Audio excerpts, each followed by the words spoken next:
Good morning, everyone. Good morning, everyone. Morning.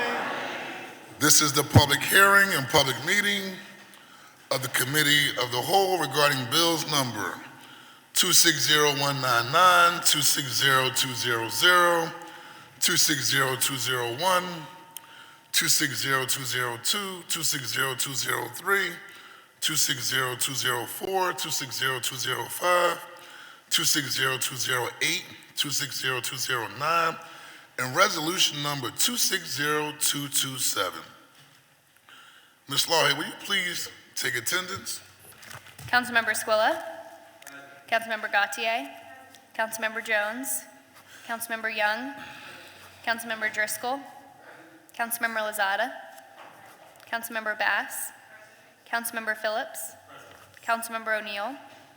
Councilmember Gilmore Richardson. Councilmember Thomas. Councilmember Harity. Councilmember Ahmed. Councilmember Landau. Councilmember Brooks. Councilmember O'Rourke. Council President Johnson. Present.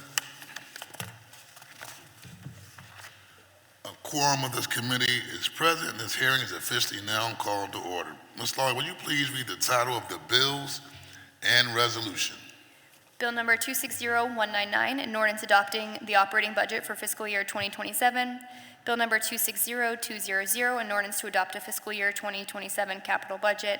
Bill number 260201, an ordinance to adopt a capital program for the 6 fiscal years 2027 through 2032 inclusive. Bill number 260202, an ordinance amending Chapter 19-2400 of the Philadelphia Code entitled Hotel Room Rental Tax by providing for an additional excise tax on hotel room rentals, all under certain terms and conditions. Bill number 260203, an ordinance amending Subcode A, the Philadelphia Administrative Code of Title IV of the Philadelphia Code, the Building Construction and Occupancy Code, by adding and revising zoning board of adjustment fees and provisions regarding hearing scheduling, all under certain terms and conditions. Bill number 260204, an ordinance amending Title III of the Philadelphia Code entitled Air Management Code to modify the amounts of license and permit fees under certain terms and conditions. Bill number 260205, an ordinance amending Section 19-1806 of the Philadelphia Code entitled Authorization of Realty Use and Occupancy Tax to clarify the imposition of the tax on the use or occupancy of real estate with respect to cell towers, all under certain terms and conditions. Bill number 260206, an ordinance amending Chapter 600 of the Philadelphia Code Asbestos by adding or revising provisions related to various fees, all under certain terms and conditions. Bill number 260208, an ordinance amending Chapter 19-1800 of the Philadelphia Code entitled School Tax Authorization to add a new Section 19-1808 entitled Authorization of Rideshare Use Tax to authorize the Board of the School District of Philadelphia to levy a tax the use by a passenger of a transportation network company for a prearranged ride that originates in Philadelphia, all under certain terms and conditions. Bill number 260209, an ordinance amending Title 19 of the Philadelphia Code entitled Finance, Taxes, and Collections to add a new Chapter 19-4800 entitled Retail Delivery Tax to establish a tax on orders for the delivery in Philadelphia of retail, consumer, and other tangible goods, all under certain terms and conditions. Bill number 260227, providing for the approval by the Council of the City of Philadelphia of a revised 5-year financial plan for the City of Philadelphia covering fiscal years 2027 through 2031 and incorporating revisions with respect to fiscal year 2026, which is to be submitted by the Mayor to the Pennsylvania Intergovernmental Cooperation Authority pursuant to an intergovernmental cooperation agreement by and between the City and the Authority. Thank you very much, Ms. Lawhead. Today we will hold the public hearing of the Committee of the Whole to consider the bills read by the clerk that constitute proposed operating and capital spending measures for fiscal year 2027, a capital program and a forward-looking capital plan for fiscal year 2027 through fiscal year 2032. This morning, we have scheduled testimony from the city's Department of Planning and Development and Commerce Department. This afternoon, we will have testimony from the Office of Property Assessment. Ms. Lawhead, will you please call the first panel to testify? Karen Fagley, Acting Commerce Director, who's also joined by Deputy Directors of the Commerce Team, Don Somerville, Dennis Murphy, Heloise Jennison, Salim Wilson, and Yvonne Boyd. Also requesting Jesse Lawrence, Director of Planning and Development, who is joined by John Monlack, First Deputy Director, Mark Dodds, Deputy of the Division of Housing and Development, Kathleen Grady, Deputy of Strategic Initiatives and Executive Administration, Otavia Howell, Deputy of the Division of Planning and Zoning, and Emily Persico, Deputy of the Division of Development Services, also joined by Angela Brooks, Chief Housing and Urban Development Officer, David Thomas, President and CEO of the Philadelphia Housing Development Corporation, and Angel Rodriguez, the Executive Director of the Philadelphia Land Bank and Senior Vice President of Land Services at PHDC.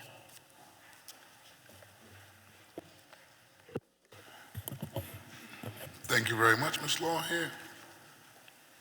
At this time, I'm going to ask to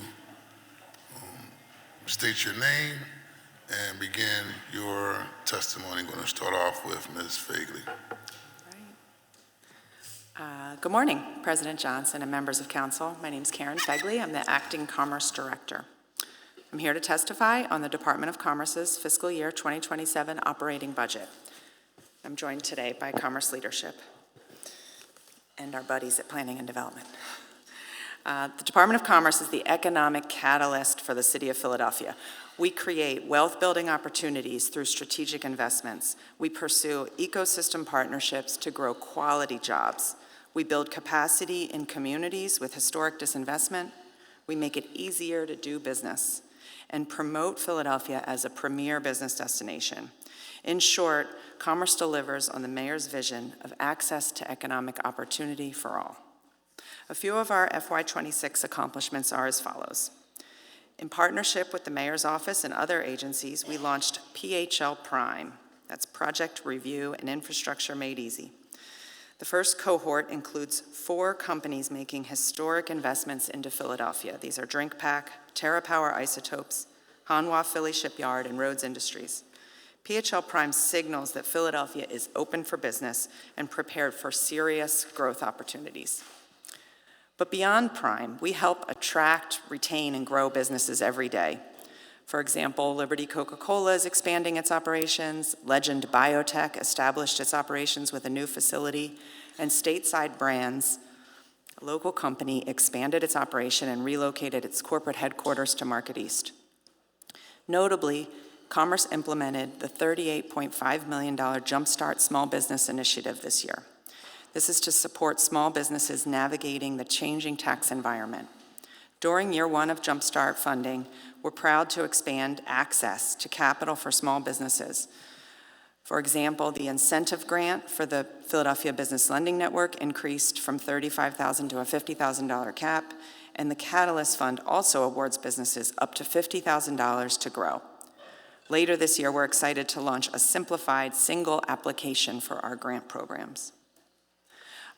Commerce launched Weeknights Live as an opportunity to support local musicians and to bring culture and entertainment to commercial corridors across the city. The first cohort includes Baltimore Avenue, East Passyunk, and hotels in Center City. The Open for Business initiative continues to improve systems across departments to make it easier to do business in Philadelphia. Examples of some of our recent projects include, we worked with Health to create accessible food safety inspection checklists for business owners and inspectors in English, Spanish, and Mandarin. We worked with Special Events to create a new permitting system to make it easier for neighborhood events. We worked with L&I to reopen the Center City vending lottery to open up business opportunities. Sanitation developed a new commercial waste and recycling portal to make that process easier. And Revenue and L&I repealed outdated license requirements with council's support. You know that the Mayor's Business Action Team serves as our front door to support all businesses accessing resources or navigating city rules. In 2025, MBAT served over 7,000 businesses, including over 500 complex cases. The Taking Care of Business program continues to expand its operations. We now work with 51 organizations and have 420 cleaning ambassadors around the city. Our litter index continues to improve with its lowest score to date. Since the first evaluation in 2022, there's been a 50% reduction in observed litter in the TCB served areas. And Ring It On provided $3.5 million for corridor activations, beautifications, and celebrations, ensuring that we bring the 2026 excitement to our neighborhoods. with commemorative bells, benches, banners, festivals, and more. Bottom line, we're making it easier for businesses to start, stay, and grow in Philadelphia. If we set aside the $15 million for convention center subsidy, the proposed FY27 general fund budget totals $106 million. That is a decrease of $11 million over FY26. I'm rounding off, by the way. The FY27 budget reflects a number of one-time supports for community organizations and 2026 related investments that won't be continued, plus a $250,000 reduction in economic stimulus, which will be spread among our Grow Philly external partnership contracts. It also reflects continued investment of $38.5 million for Jumpstart small business supports, continuation of PHL Open for Business to reduce the cost and complexity of business experience, and the final expansion of Taking Care of Business by $1 million to hire additional staff for program oversight, as well as building capacity of our TCB community partners. To reiterate, we are open for business. Thank you for your continued support and input. My team and I will be happy to take your questions. Thank you very much. Jesse, just state your name for the record and please begin your testimony, sir. Good morning, everybody. My name is Jesse Lawrence. I'm Director of Planning and Development here in the City of Philadelphia. Good morning, Council President and members of Council. Joining me today, in addition to myself, are divisional leaders from different divisions and units within the Department of Planning and Development.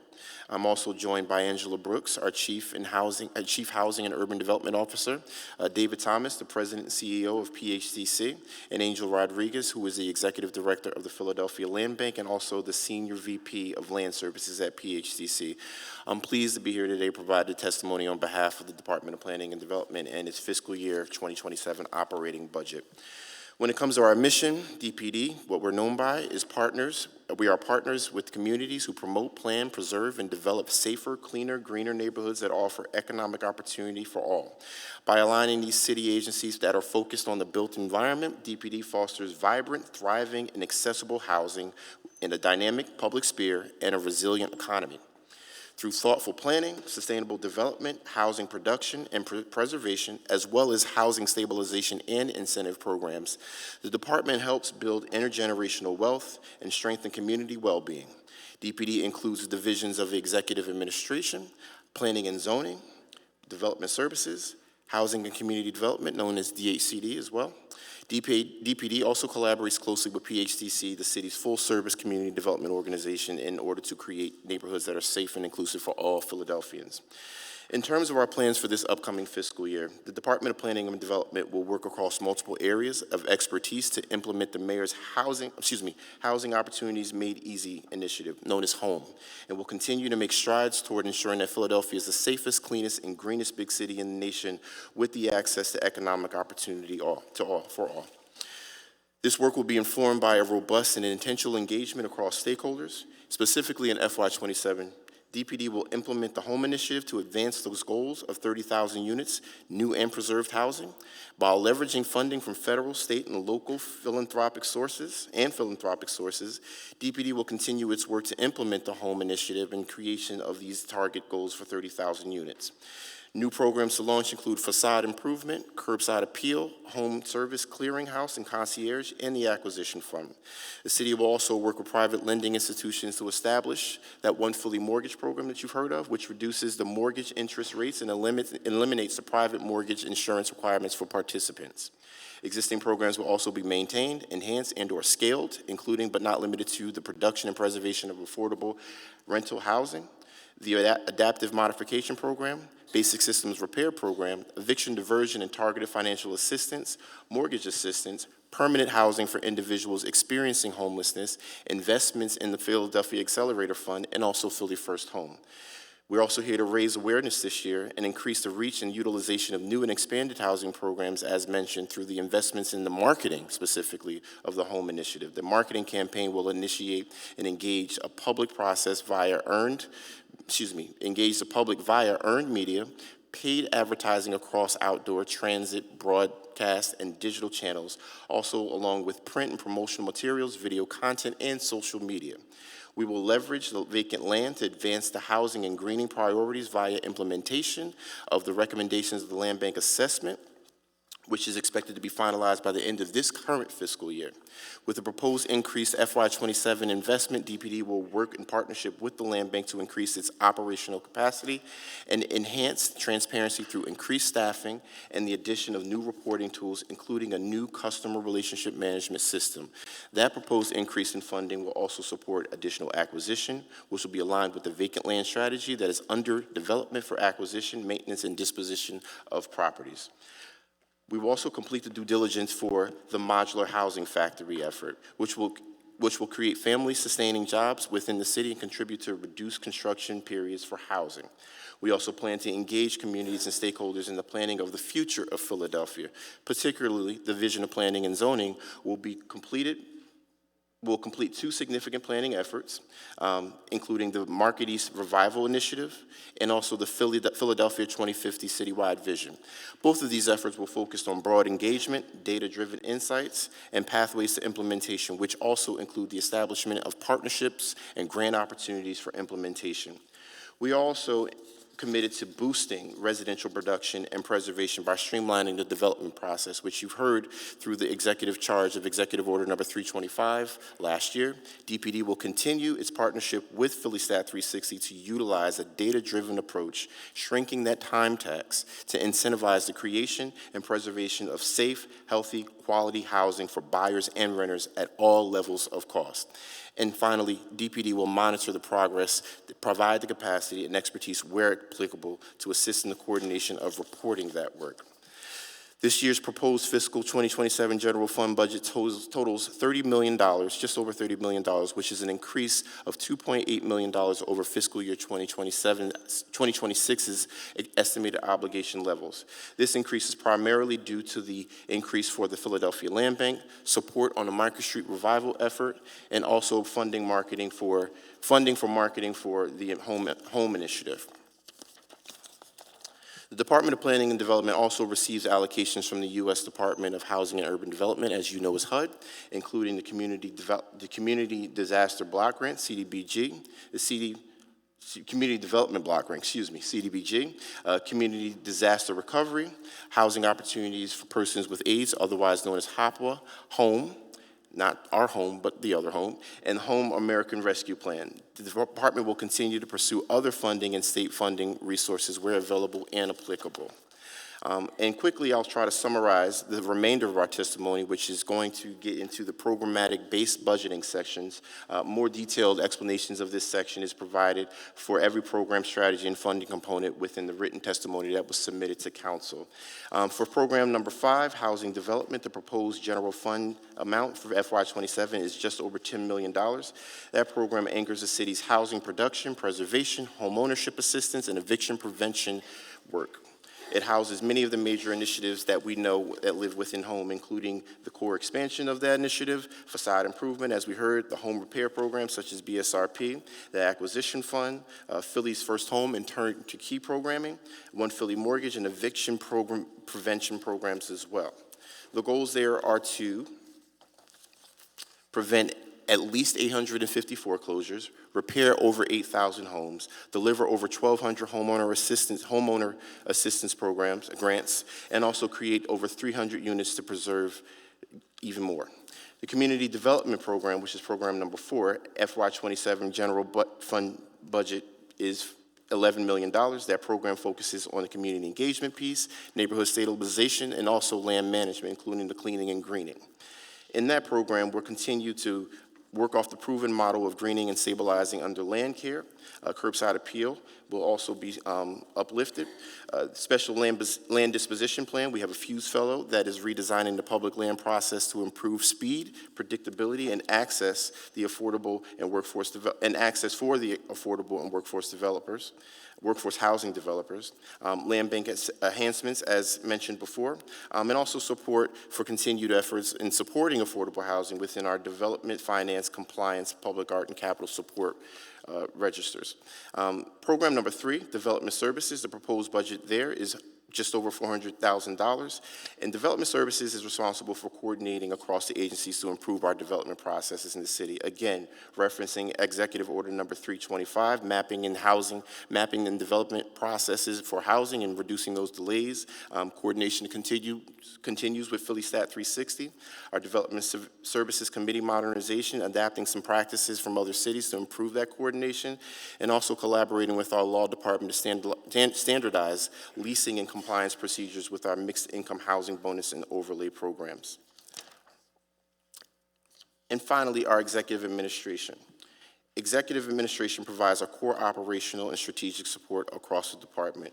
Here, our key programs and functions are making sure that we're supporting the staffing that is tied to the home program, amongst other things, and scaling, including cross-training, coaching, and onboarding improvements for recruitment, hiring, and retention, performance management and data systems, advancing the departmental culture of transparency across the board, innovation and evidence-based decision-making, and also communications and public engagement as we lead major home outreach efforts and public communications for things like Market East and the Philadelphia 2050 plan. More detailed explanations, as I provided, are in the, for each program, are in the deliverable that was provided to council ahead of time, and we are here to address any question that you may have based on this testimony. Thank you.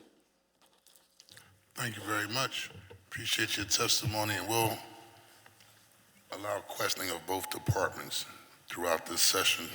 One, just want to, as always, acknowledge you and your team for the work that we have done working together on the historical billion-dollar investment when it comes to addressing the issue of housing and equality here in the city of Philadelphia. That includes Angela Brooks, that includes Rob Thomas, that includes Andrew Rodriguez, individuals who I talk to on a daily basis, as well as John Malik. And so I just want to thank the team as a whole as we walk through that process. At the end of the day, what I will always stand on is that this is historical and significant investment. We probably will never get done in our lifetime again, particularly on this issue of housing and housing as addressed to those who are vulnerable, and at the end of the day, making sure that the city of Philadelphia is a place where people can live regardless of their checkbook and or their pocketbook. So I just want to start off by acknowledging that. Thank you, Mr. President. I also want to thank Karen Fagley, as always, for the work she's continued to do with the Commerce Department from an economic development standpoint. I think you're doing a good job as the interim director, so continue to keep doing the work that you're doing. And I also want to acknowledge Dawn Somerville. She worked with me when the Belleville District came to the second councilman district and made sure we got that project right when it came to supporting our young people, and making sure there's a pipeline for our young people when it comes to internships. And so Dawn, as always, continue to keep up the good work. And with that being said, the chair recognizes Councilmember Cindy Bass. Thank you, Mr. President. So, good morning. Good morning. How's everybody doing? Let me start with Commerce. Can you talk to us, and first of all, let me just say, it's a pleasure to work with the Commerce Department. Karen, you've been there for many years, not to date you, but you've been here, and so you know this lane, and you do it very well, but you don't just do it by yourself. You have a great team that I've worked with for many, many years, and so I just really wanted to applaud each and every one of you and say, a big thank you for all of the work that you all do. We wouldn't be able to work without Commerce. And so I wanted to drill down, though, on community, like local businesses, neighborhood businesses, particularly sort of like corner store establishments. One of the things that is happening right now, and it's been happening for a while, we've been talking about it, is sort of like the wrapping around the building. And that you can't see, you walk into a store, you can't see what's going on. And we know that this is primarily regulated through L&I. But does the Commerce, how does Commerce interact or work with L&I on these kinds of issues? Not just, something like the window coverings and all that, but just to really beautify and enhance our neighborhood small businesses. Yeah, thank you for that. I'm sort of smiling because I literally just walked into my neighborhood corner store and was talking to them about, why do you have all these posters up on the window? It actually makes you less safe, and it makes your store not even, it's a nice store on the inside, and it doesn't look like it from the outside. So, but what do we really do about that, right? So One, we do work with L&I. We go out with them on corridor walks where we do, it's an educational walk, right? So L&I is there. This is Bridget's team, the Quality of Life team, go out and they're just looking for things that are like quality of life type violations or anything that's really dangerous. But our team, the important part is the Mayor's Business Action Team is there with them. So it's very much an educational visit. And while we're there, we can talk to them about how we can help them. So the storefront improvement program is the one clear way we can actually incentivize them to take a different look at their storefront. And what's nice when you apply to that is you actually get free advice too, right? We have a design team that actually helps people think through what things are going to look like. People are too busy running a business. They're not really thinking about what their sign looks like or what their windows look like. They're just running their business. And so when we can use that incentive to give them some advice, and we just encourage best practices. Again, having your windows clear actually makes your business safer. If there's, something criminal happening in there, you want people on the outside to be able to see. If there's a fire in there, you want people on the outside to be able to see. And so we always encourage that. But I know it's a constant challenge. I think we just have to constantly stay up on it. And we're happy to go out and talk with any business. Like if you have particular ones, I got a whole list. we can do that. I got plenty of them. I know. I got all of them. And as you know, we rely on, well, they're everywhere, as you rely, we rely on our partners too. So the corridor managers are having these conversations. I mean, I'm glad you all go out on the walks, but specifically around enforcement, because we just don't see any enforcement. You go tell them to take the window coverings down. They say, okay, I guess, and then nothing happens. It never changes. And so the enforcement, I think, is what we need. We need some enforcement on these rules. It doesn't make sense for us to promulgate all these rules and regulations, and then nobody's following them. Right. Yeah. I hear you. Right. Creating new rules, if we can just enforce the ones we have. I do want to say, those first walks are educational. I wanted to stress that, because that's sort of Commerce's side, but L&I does follow up in, I don't remember, 30 days or 60 days, whatever the exact time is, I'm not sure. And I heard the bell ring, so I'll honor the clock. I'll come back on a second round. But is there, so they're made aware when you do the walk. That's the educational component. And then there's enforcement that should happen through L&I afterwards. And then if it doesn't happen, I guess what I'm trying to say is that I think that Commerce is really the arm to do that kind of follow-up and coordination with L&I to make sure that it happens. And I'll come back because I have some questions for Mr. Lawrence as well, but I'll get on the second round. All right. I'll just say we have to walk a fine line of we always go out and tell businesses we are not the enforcement agency, because we try to do that, build that relationship. I hear what you're saying. I'm not saying you're wrong. I just want to say we'll talk about that more. Did you say that you have to tell a business that you're not an enforcement agency? I didn't hear your last comment. Yeah, when Commerce talks to businesses, we try to make it clear, like we, Commerce, are not an enforcement agency. We are part of the city of Philadelphia that clearly has enforcement. But when we go out, we're going out to instruct, to educate, to help, to connect to resources. Yeah, but that doesn't mean we don't partner with L&I. I think that they're just not getting the memo, because it feels like a lot of these small businesses, commercial court, the stop and goes, nuisance businesses, they do what they want to do. They do whatever they want to do.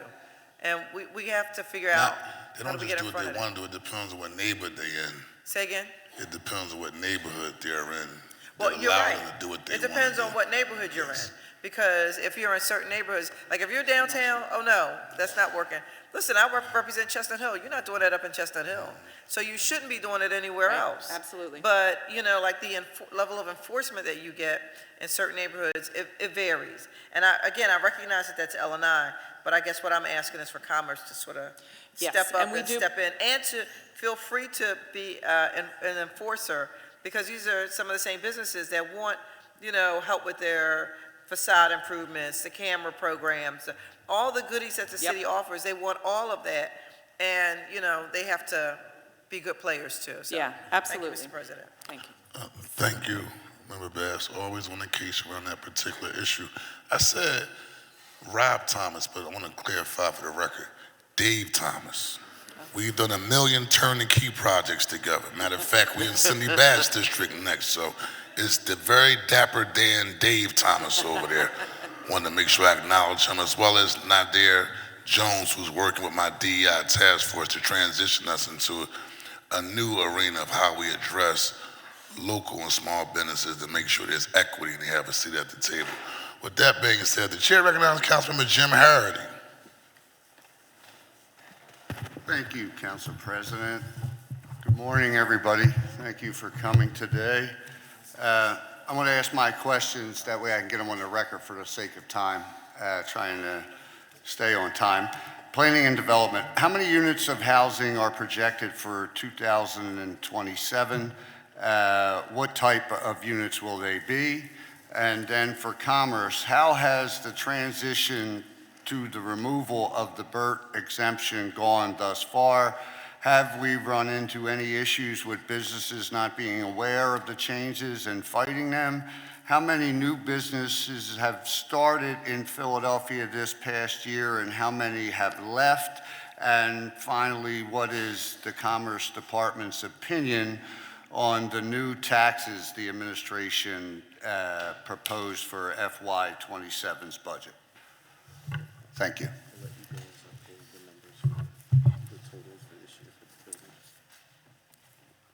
you hear this? He's saying I go first, so he has time to pull his numbers. So, thank you, Council Member. I'm going to start with you talked about the change, the unfortunate removal of the BERT exemption and how that's been going. We've done a lot of outreach. We worked with the Revenue Department, and I can speak for Revenue. They've sent out over 120,000 postcards. They've they meet regularly with tax professionals. They've issued official notice letter to over 80,000 BERT accounts, and they were sending a mailer to anyone who was a $0 filer in the past, like with a specific instruction that the rules have changed. Commerce has also worked with Revenue to do 40-plus workshops. We've reached over 1,000 businesses, and some of them were in person in different neighborhoods all around the city. Some of them were virtual. We also contracted we have a marketing firm who's done paid ads through Meta and LinkedIn, and we've done some paid ads in El Sol and Word Radio, and used our own social media, of course. We also really rely on our partners to get words out to businesses. Our team is out talking to businesses every day, but we can't get everybody, so we really rely on our partners. We started we have new contracts this year with groups that we're calling affinity groups. The way to reach more businesses. So every one of our partners is, responsible for telling people about this. We have over 210 community and nonprofit partners, and about 40. And then we did our free tax prep program. So we really let people know about that. I think we've served about 2,000 businesses so far through the free business tax prep program. Are there still businesses that don't know about it? Yes, of course. All I can say is we're going to continue this work. Can I get a point of information though? How many businesses have taken advantage of the actual funds that we put aside to help businesses that were dealing with the BERT exemption going away? What's the actual number of businesses serving, and how much of that budget how much was allocated in the budget? And then how much of that budget has actually been exhausted? So, again, the specific program, the most specific direct program was the free business tax prep program, which we're at 2,000 to date, plus the 24 businesses that are the tax prep professionals who are doing that work and getting paid for it. I am looking for my Jumpstart numbers. We have numbers on every program we have funded with these dollars. And the number of businesses we are tracking very closely, the number of businesses that are assisted. If you recall, there's a portion of the funding that we're putting towards training, education, capacity building through our partners, and then there's a portion that is going direct dollars into businesses' pockets. I'm a fan, but I need you to work with me. Right? We just want the specific numbers, because that's what we're Yep. want to go through this process to figure out how many more people want to help You got it. Here's my number. who were impacted by the tax going away. And we know it was 38.5 million was allocated. We want to also know how much of money is left and then how many people total was serviced out of that money. And I relax the time back to Harity. Thank you, sir. I do have the numbers about how much money is left. I will need another minute on that. I can tell you the number of businesses that we've served so far. Mayor's Business Action Team has reached 3,300 businesses. Our Business Technical Assistance Program has reached 921. Targeted Corridor Management Program, around 2,200. This is all the assistance things. Business Affinity Group, 166. The tax prep program, like I said, is about 2,000. Our grant programs, we are at, with the Catalyst Fund, we've done 123 businesses so far. In-store, we have, this number's not right. It says one done. This is an old number. So I know there's about 10 of those. That's a small program. Storefront Improvement Program, there's only 18 completed, but we have about 100 that are literally in process right now. It's a construction project that takes a little longer. The Acquisition Loan Fund, we've only done 2 this year so far, but we have an RFP. We're hiring we're bringing on another partner to move more of those. That's the program that helps people buy their property. So small business owners can buy their commercial property. So we look to do about 10 of those a year. Through the Business Lending Network, we are at about 15 so far. With, again, we've just increased the cap and increased the pipeline, so we expect to do a lot more on that. And the Emergency Grant Fund, we've only funded 43, but I know that all the $2.5 million is pretty much accounted for. Member Harity? Thank you, Council President. Thank you for that. If you could just tell, how many new businesses started in Philadelphia in the past year and how many left? And then, of course, what's the Commerce Department's opinion on the new taxes that are proposed? I don't have the numbers of how many new businesses and how many businesses left. That's something that we can work with revenue to get. Okay, I'll accept that. If you could please try to get that to the chair. And then just your opinion on the taxes, and then we can get to planning with the houses. Yeah, I mean, as the Commerce Department, we never want to see the new taxes, but I do feel like these are very nuanced, direct taxes to meet very specific needs that are things that we hear about as complaints from businesses, right? We know that our schools need more support and funding. I mean, that goes directly towards our workforce and our talent for our business community. We know that businesses are concerned about street homelessness and want more services for them. For example, we know that businesses want our streets to be in good condition so that their customers and employees and trucks can get through. So, we are not hearing a lot of specific complaints about or concerns about the taxes.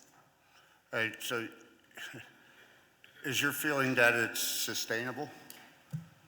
In other words, that the projections that they're projecting that we're going to get are going to stay that way? Because again, there were projections for other taxes that they had put up in other administrations that taxpayers are now paying at least half of whatever it was going to fund. So. Yes, I hear what you're saying, but yes, I'm comfortable with finance's projections. Thank you. Yep. Jesse. Thank you. Thank you, Director. Councilmember, your question was, what is the anticipated target for development of new homes, and is also preservation or repair? What was, just to clarify? Well, I mean, really, I want to know how many new housing units for Gotcha. FY27, and what type of units will they be? Got you. So I'll give you the best breakdown I can on the spot right now. So our objective for meeting production goal, we're looking to meet a production goal of over 3,900 units in new construction. Just to break that down a little bit based on the different divisions doing the different work and kind of expanding off my opening testimony, we have about 1,900 units of multifamily units that are in pre-development right now. Approximately 1,500 are under construction as we speak. That's actually a combination of preservation and new construction. To give you a little bit more of a breakdown in terms of what's been kind of coming under the turnkey roster, we have over 1,000, approximately actually 1,048 units that have been approved for development for turnkey right now, and there are 200 units specifically in turnkey under construction right now. So we're anticipated to look for that to be done within this next fiscal year. And as of now, there are 392 units seeking permits as we speak. Okay. Any affordable units in there? You said 1,900 multifamily? Yeah. What's the? We can get you in writing the proportion of what those affordable units are. Based on our disposition policy and the work that we do, most of that inventory is going to be for affordable opportunities at varying income bands, but we can get you that breakdown more elaborated and expanded. Thank you. Sure. Thank you. Thank you very much. The Chair of Housing and Neighborhood Services and the Homeless is Councilwoman Jamie Gautier. Thank you, Council President. Good morning, Director Fegley. Good morning, Director Lawrence, and to you and your teams, and thank you for the work that you do on behalf of the city and our communities every day. I have questions for both of you, but I'm going to start with planning and development. And so obviously we spent a lot of the fall discussing housing spending priorities through the home initiative budget process. But I want to make sure that we are still keeping our eye on the prize and making the most of the great opportunity that this program will provide. And so first, do you have written down anywhere a full breakdown of how soon the home money will start getting spent on each housing program it funds, how long we think each funding allotment will last, and what other funding sources are being used to supplement home in FY27? So thank you for that question.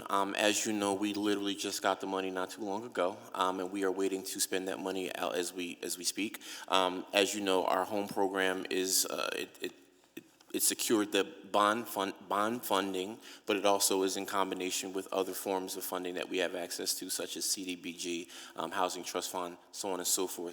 But I'd like to call Angela to talk about what the status of spending is across the different programs. Thank you so much. Sure.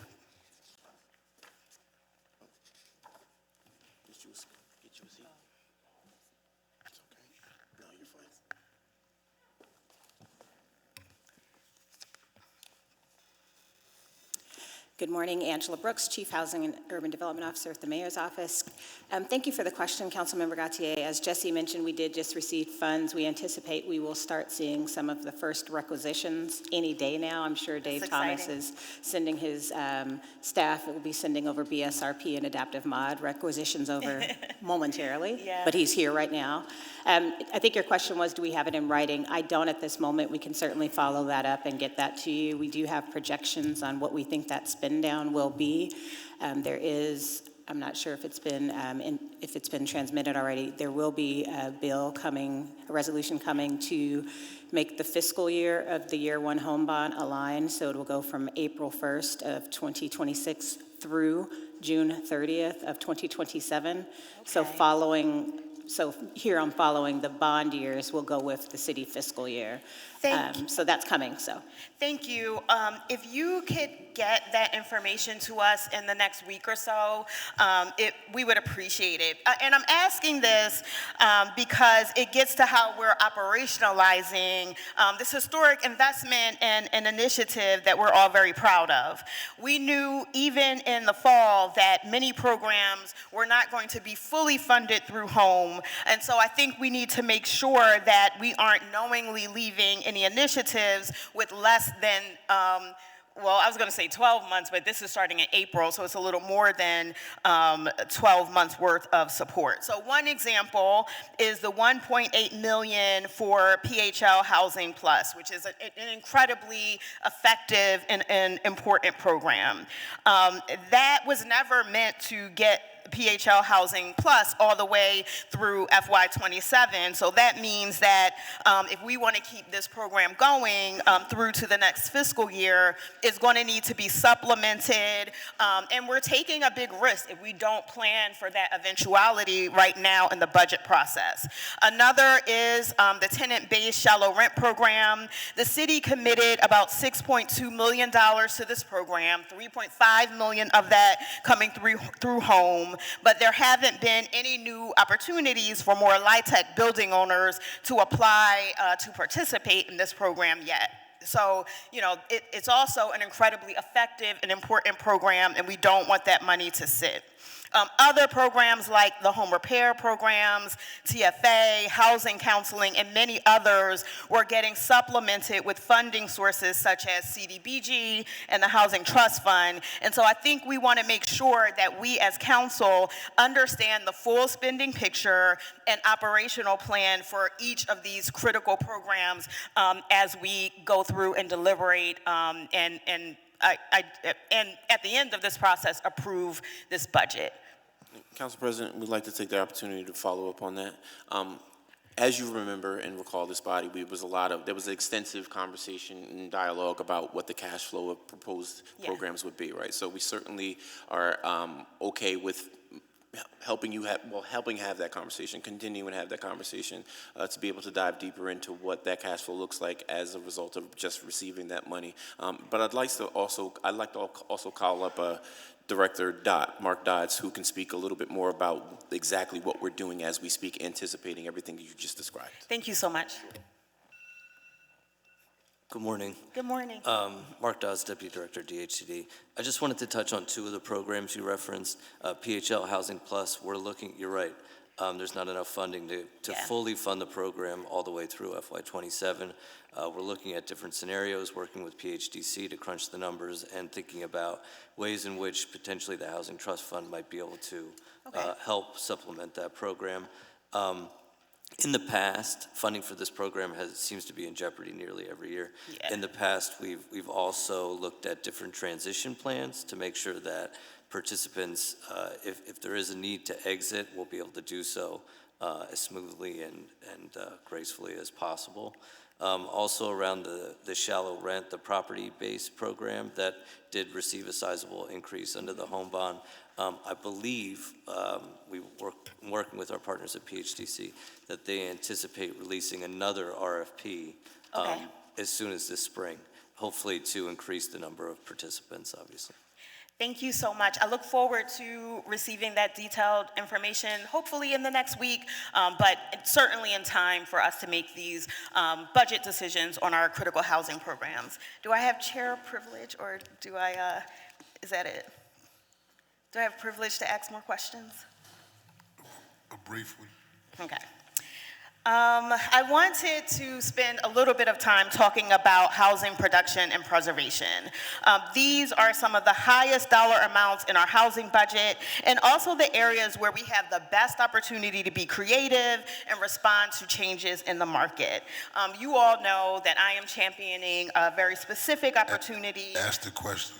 Neighborhood restorations, which could get Mayor Parker 1,000 of her 30,000 units. And so my question is, how are we setting ourselves up to really take advantage of the production and preservation money in home from an operational perspective? We've been really backed up on RFPs, and if we get this infusion of cash to these programs, we have to be able to get it out in the street. what are we doing that's like, what are we planning to do that's different from an operational perspective than we're doing now? And there has to be an acknowledgement that we've really been struggling to put up RFPs and get money out on the street. So there are a couple of things, and I appreciate that question. There are a couple of things that have been in the works even prior to now that really allow us to think about and actually attack the fact that there are things like a time tax on the development, and understanding that we should be positioned to spend money as swift as possible, as fast as possible to meet these goals as soon as possible. That's exactly why the home ops process is important, understanding that the streamlining of development processes, whether it's, DPD specific or DPD adjacent or development adjacent, understanding that there are different departments that play a role in the development process is important. So, we're positioning ourselves to make sure that we are equipped to streamline approvals much more swiftly than we are right now. In terms of preservation, we recognize that that is also something that is of the utmost importance. Looking at that in a couple of different ways. On the competitive RFP side, we recognize that there needs to be some reconciliation of the timing. A lot of these projects that come to us for RFPs ultimately go on to the state for PHFA, for other tax credits, right? And we really kind of fill that gap, right? So understanding that when we put these competitive opportunities out, we need to make sure going forward that they are aligned specifically with the ability to complete an application with the proper awards that ultimately go to PHFA. And basically, there has been kind of an inconsistency in the timing of it all. So department-wise, our director of DHCD is looking at and actually exploring even moving forward with putting out RFPs in a time that's much more ideal to be able to sync up with some opportunities when folks go to PHFA for credits and so on and so forth. In terms of the preservation effort, again, recognizing that there is an opportunity in the neighborhood's preservation portfolio to dive in and swoop in and really kind of save, and preserve affordable housing that's coming out of a period of compliance.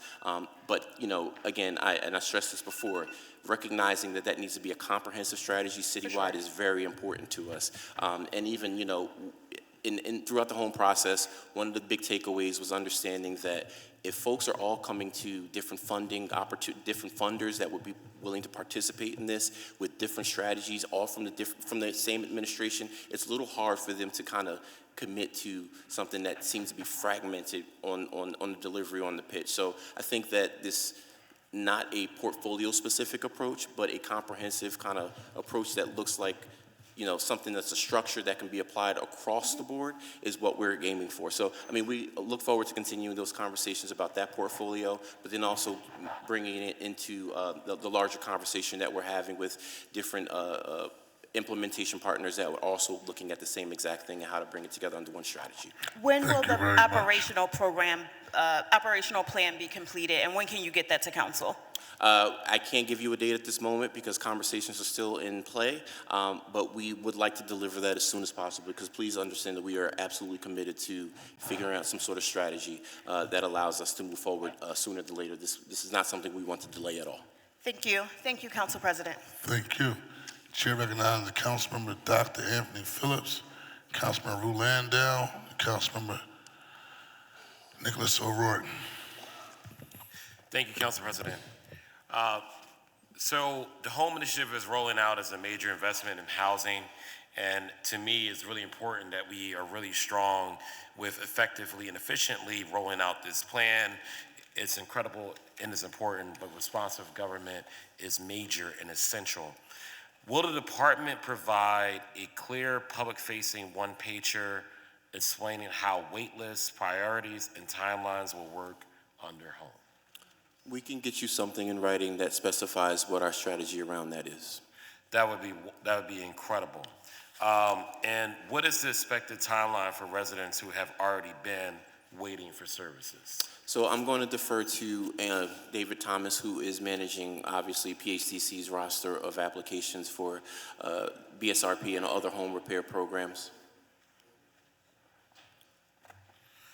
Well, as he comes up, time is ticking, so I just want to ask, will council receive district-level data showing how many homes are repaired, preserved, and built through home in each councilmatic district? So I believe that's a requirement, it's a reporting requirement for the home plan, and we certainly will get that information to you.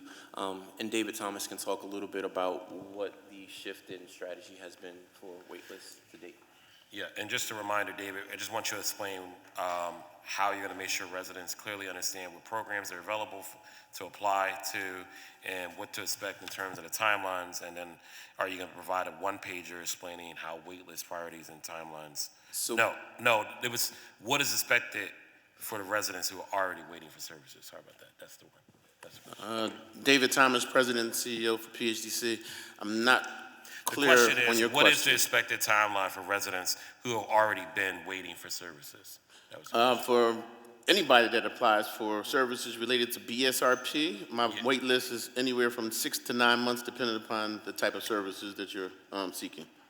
Is that something that can be reduced at this point? Uh, What would be needed to make it, to reduce that wait time? Honestly, I don't know that it can be reduced much more because of the process of determining eligibility, the time that it takes for us to gather the documentation and do the assessment on the property, and also assign the work. I think 6 months is probably the best I can probably get to. I would like, now in emergency cases, we get to that a lot sooner, like sewage in the basement and things of that nature. We probably get to that within 2 months. And every Is it- resident who if there's applies, a- they know that. They know it's 6 to 9 months. Yes, absolutely. Okay, I heard the bell.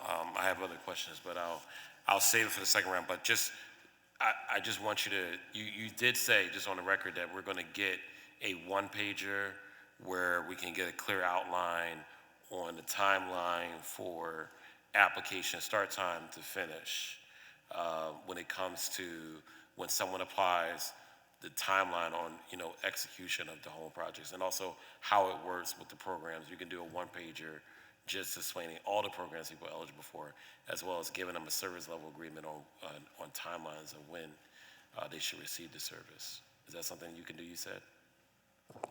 That detail will pretty much spell out what the process is and the time associated with the different steps. I think it's important to recognize the different steps that are taken between that 6 to 9 month process, right?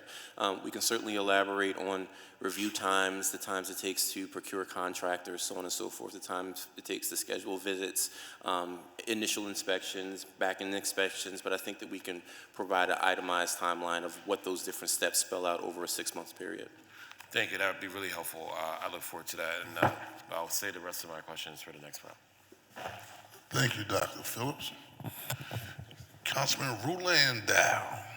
Thank you all so much for being here. I'm going to start with some housing questions, and we'll come back to commerce in the second round. First, I wanted to talk about Fresh Start. One of the programs we talked about during it was one of the big ones we talked about during the home budget. It provides support for moving expenses for Philadelphians seeking housing, maybe to get out of a situation where they must transition. Mark, thank you for all the work you've done on this and for talking to me through it. But my question is about the current status of that program, the expected expenditures going forward.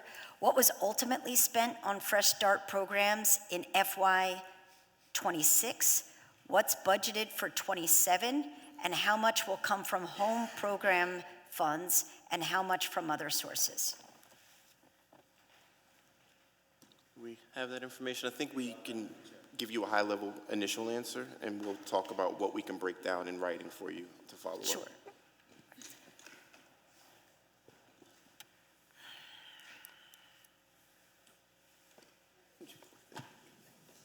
Thanks. Yes. It's tight quarters up here. Good morning. So for FY '27, there's $4 million budgeted for the program. All of that funding comes from the home budget. In FY '26, the exact breakdown we can provide, but the entirety of the funding in FY '26 came from, I believe, reallocated emergency rental assistance funding, which is no longer available, unfortunately. Great. That makes total sense and probably rings a bell for something you've told me in the past. I appreciate you. How many people do you think will be served, while you're here, how many people do you think we can serve with the $4 million for this year? That's a good question. So we do have projections, and I don't have them right in front of me, but I will say that I believe the average payout is around $3,500, so I think it would be the 4 million divided by 3,500. We got calculators for that. We got that. Thank you for that. I wanted to, And I just want, it could be a little bit higher, so we can follow up with more exact figures. We do have projections for that program. great, thank you. Just a little bit more about the housing repair programs too. Your budget detail says that you will serve 8,000 households through BSRP, AMP, and the heater hotline. And I know you're gonna come back with a timeline on that, but how many households were served last year, and how many more will be served this year as a result of home funding? David Thomas, President, CEO, PHTC. Councilwoman, last year, I can give you BSRP's numbers on average. So somewhere around with the funding that we received, and it floats over fiscal periods, so this is going to be confusing for me. I want to say of just under 4,500 last year for BSRP. AMP is a lot smaller because the funding is a lot lower. And my goal for AMP this year has been 500, but I think my number last year was like 350. And And what was the other? heater hotline. Heater hotline, that's very interesting because we work with ECA, and a lot of that is predicated, so over 1,000, but I don't know my specific numbers right now. What about for this year? So we have BSRP just under 4,500, AMP 350. You said the goal this year is 500, and the heater hotline was over 1,000. Yeah, you want to know what the numbers are for this year? Yes. What your expectations are, your goals? Well, my goal is always to get to everybody that has a need, okay? So I think it's really That's all gonna our be- goals, right? So I think it's really Yeah. going to be predicated on funding, because I think I can try to get to everyone if I have the resources. But my goal will stay the same. I would love to be at 3,500 to 5,000, and that's all going to be predicated on funding. So But your budget testimony said that you're going to serve 8,000 households through these, and that 8,000 is much more than last year. Last year was about, it looks like, 5,800. it's Those projections are based on, that projection in the testimony is based on the combination of all the different programs under the home repair days, whole home repair. All of them. Yes. Okay. One more? Homelessness? Excellent. Wanted to move on to, for fear, I need to come back with multiple. I'm going to throw in homelessness and tech real quick. I wanted to know what the administration's plan to move more chronically homeless Philadelphians into permanent housing, particularly permanent supportive housing. And while I'm at it, I also want to put my tech question out here, which is, when can I wanted to, what efforts have been made to publish the data about the funding that's been allocated to the home program, what funding's been obligated, what's been spent, and when are we going to get our quarterly reports? Angela Brooks, Chief Housing and Urban Development Officer. Thank you for that question. I'll start with the quarterly reports. Per the legislation, the quarterly reports are due when we start spending, so we will probably have our first quarterly report in probably the next 3 months. So that's the short one. We have been working with the Office of Homeless Services. I know these questions came up during their budget hearing, so we are working together to think about how we will allocate the 8.8 that's allocated in year one home spending. Certainly, we are committed to supporting not just transitional housing, but permanent supportive housing. As you know, that's what I did before I got here. So we are working closely with both the Office of Homeless Services and Department of Behavioral Health to really think about how we work together, as well with the Philadelphia Housing Authority. So stay tuned, we are working on that, but we are thinking about how they'll allocate the year one funds, and they have some ideas. So I won't say I'll defer to Cheryl, but the priority really is utilizing PSH funding to really, or the year one funding to support development of permanent supportive housing. Okay. And as I've been hearing from constituents throughout the city, why can't we pay for the 1,000 new homeless beds through the home money that we allocated versus adding a new tax on the hotel rooms? That is a question I'd have to follow up in writing because that's not a perspective that we've been thinking of. But I will say that the year one home budget allocation, we are projecting to spend it as it was approved and allocated. So any shifting of that, we'd probably have to have the conversation with the committee that council designated in the legislation on how we reallocate that. So, okay. Thank you very much. But I will follow up with a more detailed answer in writing. Appreciate that very much. Thank you. Member O'Rourke Lozada. Thank you, Mr. President. Blessings and morning to all. Thank you for being with us today. This past week, this body passed a few bills, the Safe Healthy Homes Act, which modernizes our landlord-tenant laws in a number of critical ways. The Safe Healthy Homes Act is a huge step forward for our city, I believe, and the debate around it raised some very important issues that I spoke to a little bit yesterday in a previous hearing, and I'd like to discuss a little bit more today. What we learned in the many, many conversations that we had from small landlords is that they're struggling, end of sentence. In reality, my legislation does not contribute to that struggling for good actors, though it was framed that way incessantly. But the legislative process did expose cracks in our current system. The primary complaint that we heard is that landlords are struggling with the sheriff's office and with the courts. We discussed that at length yesterday. However, second on their list was red tape.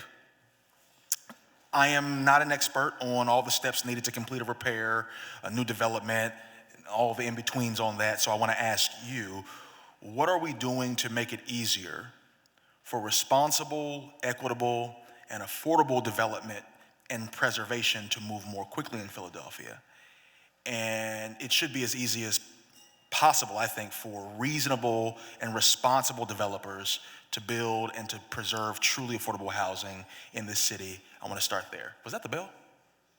Okay, great. We'll start there. Yes, indeed. So, I mean, the response that I gave earlier about what we're doing to expedite the process still stands. It really is making sure that we are looking to our departmental partners to not necessarily circumvent processes. We want to make sure that the process moves faster.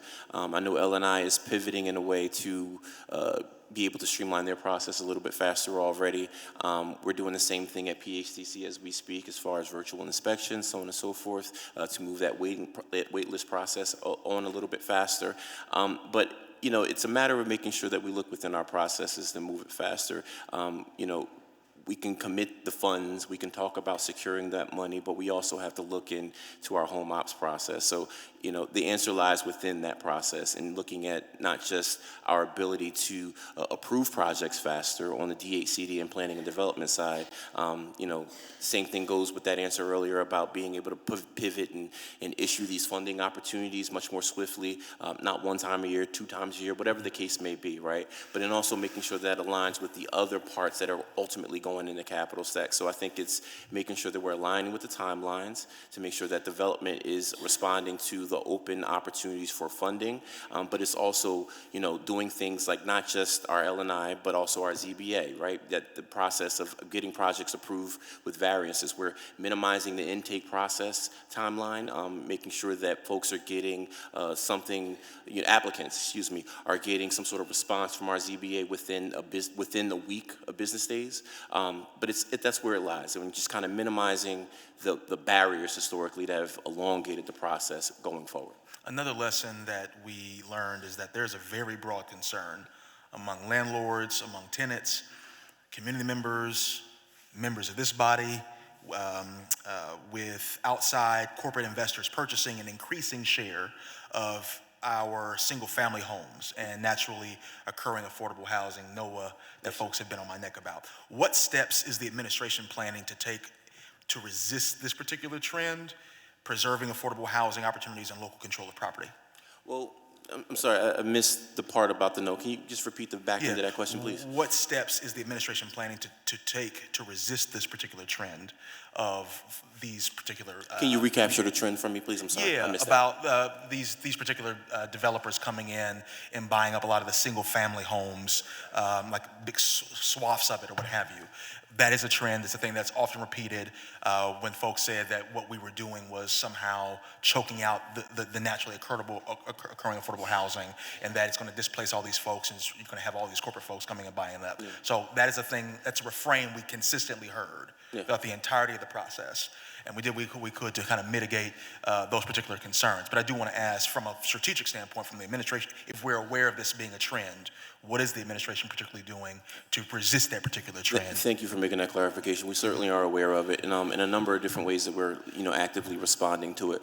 One, for purposes of being able to position landlords to make those repairs, things like the rental improvement fund are really important, right?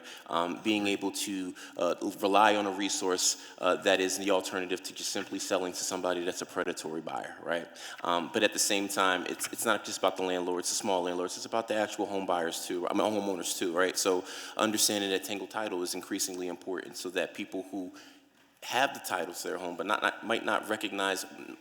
might not officially have the title to their home, but are the owner occupants to a certain extent, making sure that we are positioning the funding for programs like that to be able to position owners to be able to take advantage of the programs that allow them to get their affairs in order so that, the option or the easiest option isn't to just sell the property.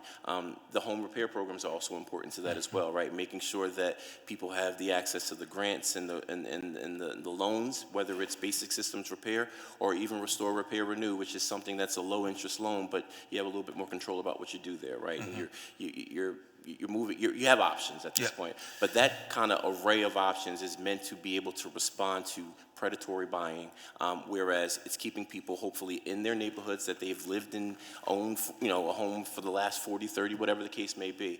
But that arrangement, the home plan is about stabilizing. I think it falls into that stabilization effort. Being able to put all of those together as potential options to keep homeowners in their homes, whether it's owner occupants or whether it's the small rental improvement funds for the landlords that have a handful of properties. The amalgamation of all those programs kind of helps create that stability. I got one more, and then I'm off of it, Mr. President. Kind of in that same spirit, lastly, the Safe Healthy Homes package. Folks may remember this was a year-long process. So we got the last two passed this past week. The first part actually was passed last year, back in June. The bill authorized an anti-displacement fund, and we talked about this, I think, before, which was included in that first year of funding for home. The point of this fund is very specific and particularly important to the whole package that we were trying to do over the course of the year. It creates a backstop when a cease operations order comes down and leads to a tenant actually being displaced. And then it funds their relocation, because we do not believe that renters, when they have to be displaced, should bear the cost burden of finding relocation monies. That being said, when will the anti-displacement fund be operational, and how will I be able to direct our constituents to it? So I think it still merits a conversation. I can't commit to a time, so to speak, right now on the spot. But I think that talking about it further would be more ideal at this point, but I can't commit Can I get a point of information while we're at it, in terms of that line of questioning? Sorry. Do you have in front of you the list of amendments that came from council that was added to the home plan? And can you give us an update on the status of the things that we amended to the home plan? We definitely have that list, and I'll defer to Angela to speak a little bit more. But to answer your question properly, excuse me, I believe, I can't remember if we have year one. Does year one have anti-displacement fund? We Fresh Start, yeah. So, I mean, and my inclination is to lean on Fresh Start as the tool there, but I'll let Angela talk a little bit further about where. And Jesse, another point of information to be clear: the anti-displacement fund, that was a part of. That's correct. Okay, I just wanted to be clear. And to further clarify for everyone, Angela Brooks, the anti-displacement fund, and I'm pulling it up now, was a part of several items in one bucket. So there's about 5 other things that are in that. I am currently pulling that up. John, did you come up to address something? So while I actually came up to address a different question that's already answered. So okay. If it comes back around, I'm here. There we go. Sorry. But I think it's important to recognize how it was part of a larger, that's Right. what I was trying to get at. And so there are several things in that bucket, and I don't even remember which one it came under. But generally, to answer your question, we are in the process of going line by line through each one of the buckets in the home budget and allocating how that'll be spent and when that's done. So when we do the follow-up to Councilmember Gautier, we can provide that for you in writing and kind of do a breakdown, so we can do that. And Councilmember Phillips, I can't promise that it'll be a one-pager because what you asked for is a lot of information, but you will get something that has all of that in a shorter version than what you are used to getting. I know Mr. President had the request for all the home amendment pieces, so I just want to buttress his request. I understand it's part of a I larger just want to package. see, Yeah. we submitted it, it was voted on, and then just a timeline that it actually become reality, that's all. Yeah. Yeah, and a lot of the changes that council did was just increasing budget items that we already Yes. had. So we Saw have that. already started having meetings. We met with Councilmember Gilmore Richardson about the Wills program. So we are working on operationalizing that. And we're having individual meetings with council members that specifically had those, just so we can get a little bit more background for those that are not intuitive. So we do want to make sure we are taking in some of the thoughts of the council members on the why and the what they wanted to see in that. So those are happening. I'm done, Mr. President. I just want to say, I have a particular interest in the anti-displacement fund. So I I had a do look feeling you forward to the did. report. Yes, indeed. Thank you so much. Thank you. Councilman Ketsi Lozada, Nina Amat, and Mark Squilla. Thank you, Council President. Good morning. I guess my question, I'm going to start off with Jesse. Do you believe that the public should have a say in how we use public land? Fast answer is yes. Okay. And do you believe that the HUD AMI is not or doesn't speak to the realities of many people in our community? Sorry, you went in and out for me. Do you believe that the way that HUD determines a person's AMI, that it doesn't respond to the realities of some in our community? I do believe that there is a misalignment between what the metro area designates as HUD numbers or HUD AMIs based on U.S. federal census data, whatever the But do case you may be. believe that they speak to the realities of people on the ground? No, I think there is a gap between that, for sure. Okay. And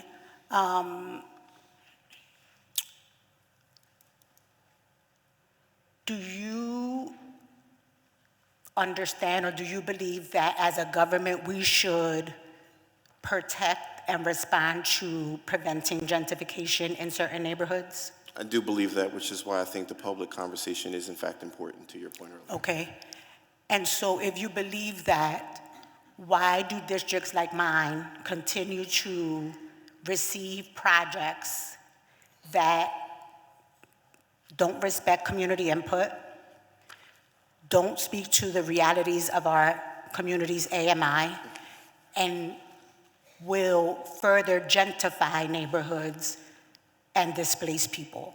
Why is that okay? I believe that we have a mission and commitment to improve communities where we can with the activation of publicly owned land specifically. And I believe in aligning that particular effort with the tools in the toolbox that we have when it comes to the different programs that we have uplifted over time. But do you believe that that every program doesn't belong in every neighborhood?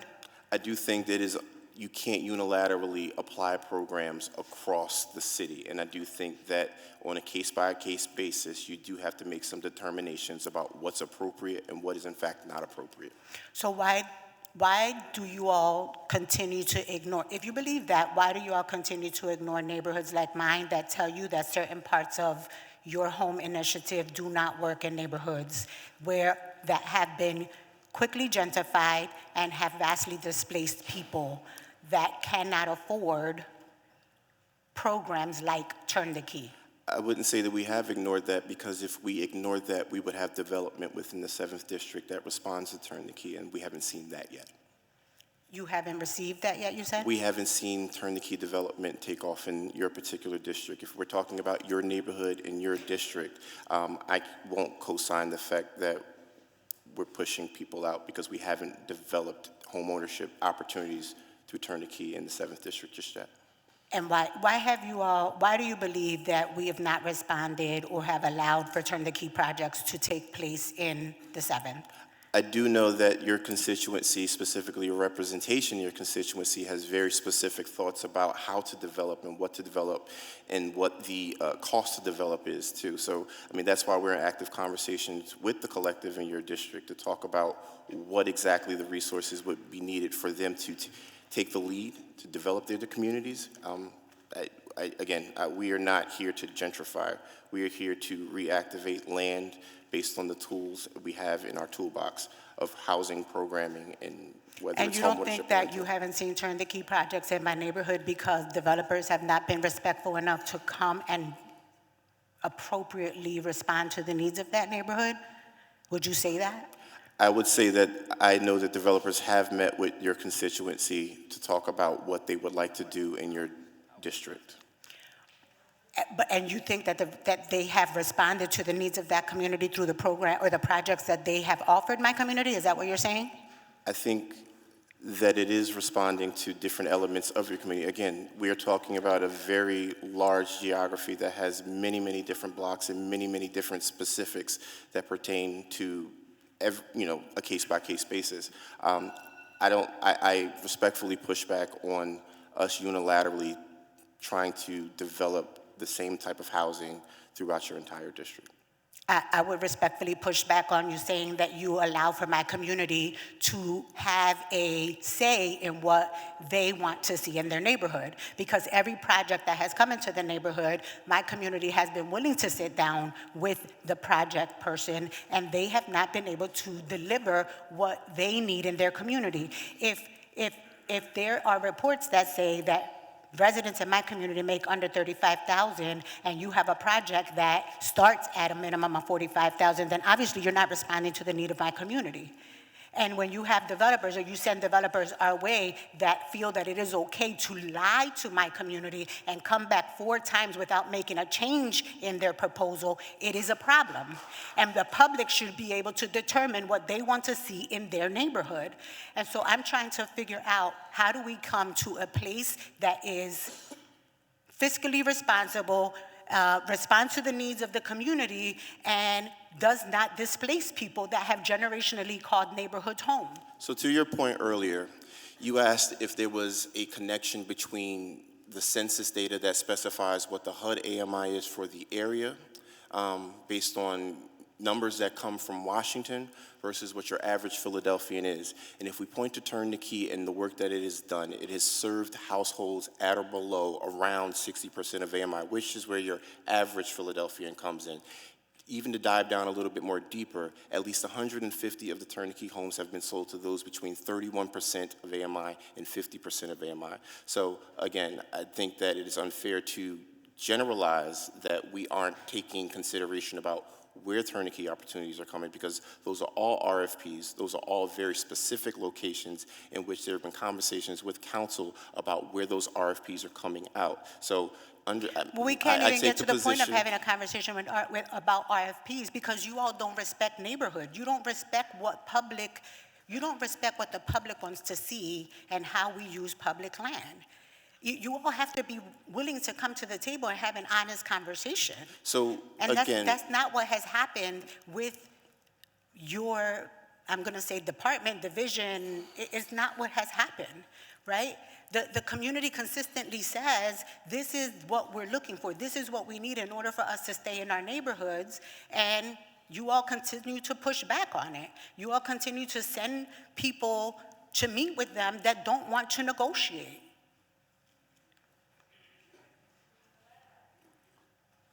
Respectfully disagree, but okay.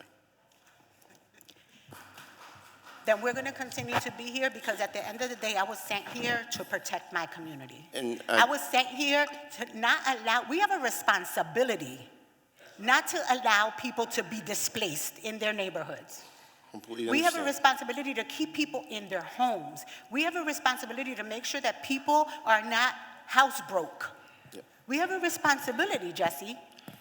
Listen, we are actually talking about the same thing. We are all committed to the same exact thing. And Yeah, but what you all talk to us about and what actually happens, what actually comes to the table are two different things. And that, I think, is my frustration. And I believe that that is my community's frustration as well. When you meet with the community and when you meet with us, you say, we understand, council member. Yes, community, we understand you need affordable housing. Yes, we understand you live under with an income of under $45,000 a year. Yes, we understand you need affordable rentals, but when you all put proposals on the table, they speak completely the opposite. And so how are we supposed to take you serious? there are very specific ways that we do business. There is the unsolicited route and there is the solicited route.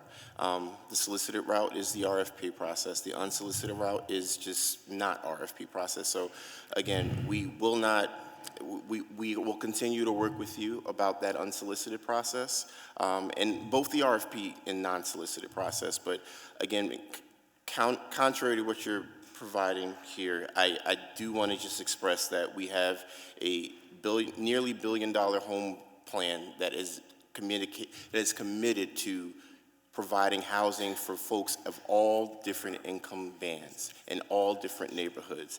And even, whether turn the key is something that's not prevalent in your particular district, there are tax credit projects that are prevalent in your district. So again, I just don't want to understate the commitment that this department has to promoting affordable housing throughout the entire city.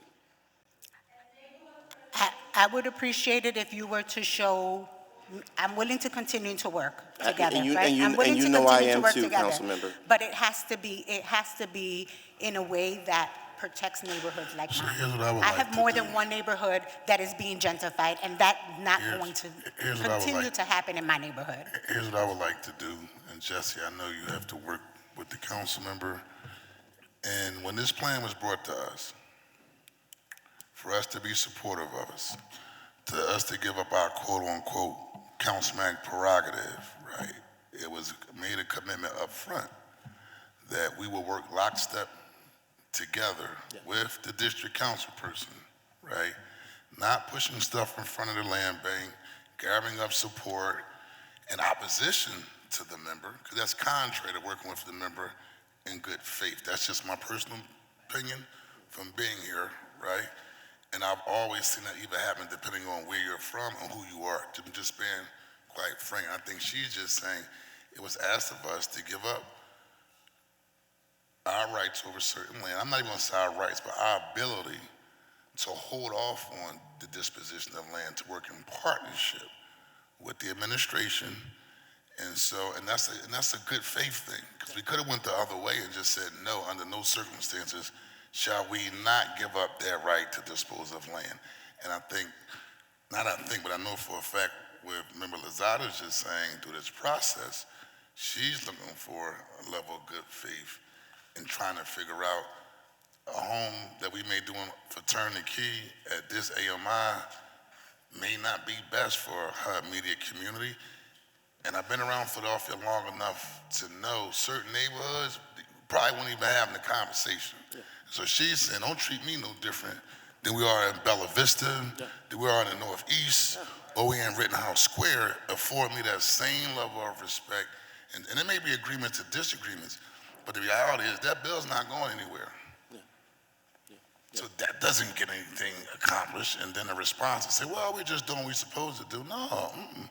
So we all will make this process successful if we figure out some medium for us to work together. And council members, specifically district council members, reserve the right to chart the path for their own community, because they're the ones that's responsible to that community. And so hopefully we can continue that dialogue, and I'll be more active in seeing how me and my team could be supportive of making sure what she wants to accomplish gets done. Absolutely look forward to continuing the dialogue. Chair recognizes Council Member Nina Mai, Squilla, Young, and Brooks. Thank you, Council President. Good Morning still to all of you. My first question is to the Commerce Department. Thank you so much for being here. I want to really address the issue of very small businesses, the pop-up businesses, the ones that start up in a street corner to do proof of concept, right? And many big companies actually do a lot of pop-ups to test their products as well. But I'm talking about the really small sort of cottage industry folks who are entrepreneurs trying to do this. They face significant hurdles, primarily navigating complex multi-agency permitting, sometimes 40 steps, and in addition to their high cost of so many things going on. I wanted to know, in this money that was allocated for the BERT exemption impact, the 38 to 43 million, is there a way to use some of that to support this permitting process and all this barriers that these pop-up businesses experience to drive our economy? They can be significant in our economy. So if you would address that, please. Sure, thanks, Councilmember. Totally agree with you, first of all, that we need to, and Commerce is very committed to supporting businesses at every size and stage. And you're right, our local entrepreneurs are often, tomorrow's employers. And so we really want to support that, their creativity and their grit and determination to build a business. We are using some of the what we're calling under that Jumpstart investment, small business investment, to support very small businesses. We are working on making what the Catalyst Fund more accessible. It's currently, small businesses are applying and are being awarded. We are working on sort of a new and improved version, a 2.0, if you will, that is going to make it even easier.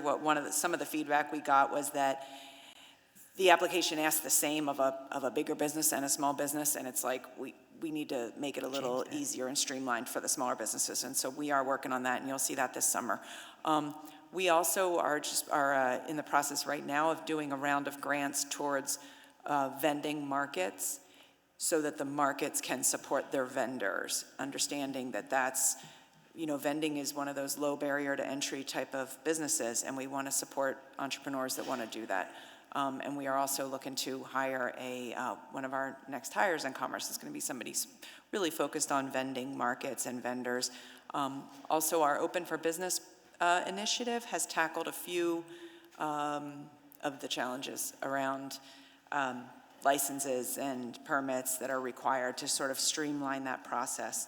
And we actually just did, this is somewhat related, so bear with me, we did just did a project with ULI on the vending market technical assistance panel, where they bring in ULI's models, they bring in experts from all over, and we looked at how can we do more, how can we support more of those opportunities. So there should be a report coming soon that we will be working with all of you on. I look forward to that report, and more importantly, to convene these folks, these local small entrepreneurs who seem to be lost in the sauce, basically. Mm-hmm. And so I would happy to partner with you to amplify that, but they don't hear about it, they don't know. So streamlining that, not just for them, for everybody is important, but particularly them. So I thank you for that. Okay. Do I have time to ask a question of Ms. Jessie? Sorry, Jessie, yes, colleague Jessie. Just wanted an update on the Market East Revival status. What is going on? How well are people being included? I know you have a committee, and I know we have a member on that, but we have no information, because at one point they were going to break everything down, and then they reversed it, and it seems, I know these are private entities, I just wanted to know how much oversight you have outside of zoning approvals. What else do we have in terms of watching what exactly is happening there? So, and thank you, I appreciate that question, council member. So right now we are, as you alluded to, there is a committee that meets on, at this point, a kind of bi-monthly basis, right? And much of the year has really been spent on just understanding what folks' see when they look at Market East, what stands out to them as far as opportunities, things and assets that can be anchored. It's really been a lot of foundational stage setting with a lot of different information, kind of how we got to where we are today, right? What we're at the process of doing right now is we're shifting into a big public engagement push right now, right? So there have been subcommittees broken up amongst those different committee members, things along the lines of activation of land use, also public safety being a critical thing there. But ultimately, what this has all been kind of surmounting to is a very informed conversation about what economic development incentives would be needed to move something forward, right? So our target for the end of the year is to produce a report that packages such a thing. But what we're doing between now and then, the summer will be really dedicated toward engagement, roundtables, bringing, we outside of that committee, outside of that advisory group is what it's called. Outside of that advisory group, there have been a lot of different one-on-one stakeholder conversations with folks that aren't on that group, property owners, civic representatives, so on and so forth, right? But as we're kind of pivoting at literally as we speak, we are getting into the public engagement component, right? So we are making plans to have some sort of engagement hub on the corridor for folks to be able to see things like development scenarios, things that basically have stood out in the conversations in the subcommittees and roundtables and focus groups. All of that information is being packaged as we speak to be able to be presented in an engagement hub. And all that information is going to ultimately solidify a couple of different things. Prior to that, we'll have the development scenarios, but we want that to funnel into a market study. So we're taking a temperature on what the market can sustain right now. And the real kind of stand by this, that I stand by the fact that, there have been iterations of a Market East, so to speak, a study, a report, so on and so forth. But the time that we're taking now is really to bring all this information in a post-pandemic world, thinking about how people recreate differently, think about how people shop differently. It's a main street, but what's on this main street, right? Where's the opportunity for housing? How does this coincide with not just our comprehensive planning update, but also the home plan, right? It's all coming together as we speak. The community feedback, public engagement phase is where we're entering right now. The fall will be where it's all packaged up as we speak, so we can have some sort of report by the end of the year. Thank you. I just want to make sure economic diversity is something that kept in mind when we are planning what sorts of economic enterprises will go there, the small, the big, including how housing is done, to have mixed use. Yes, sir. 80-20 works in New York, it works. So let's see Philadelphia do that. So thank you so much. Sure. Thank you. Councilman Mark Squilla, then Councilmember Young, and Councilmember Minority Leader Kendra Brooks. Thank you, Mr. President. Real quick, I have a couple, I got many questions, but I'll ask in a second. Real quick, where do you stand with the citywide survey for the historic properties that was going to be looked at and done that we could do for as far as preservation as part of the task force, historic task force recommendations? The city was proposing a survey. Do you know if that had started or if it's going to start? I believe that has begun. I'm looking at a couple of deputies that might know, but I don't know that it has started, but we can get back to you on a specific status update specifically for that effort. Okay, thank you. And also the neighborhood economic development, the NED, we understand that, since the cost of the properties have increased, we're looking to see, would we be able to support an increase in grant level funding to support the work given the challenges of increasing values of properties for this year? I'm not sure I follow the question. I'm sorry. What's that? It's for commerce. Oh, okay. You were looking at me. I'm sorry. Looking right through Hey, Karen.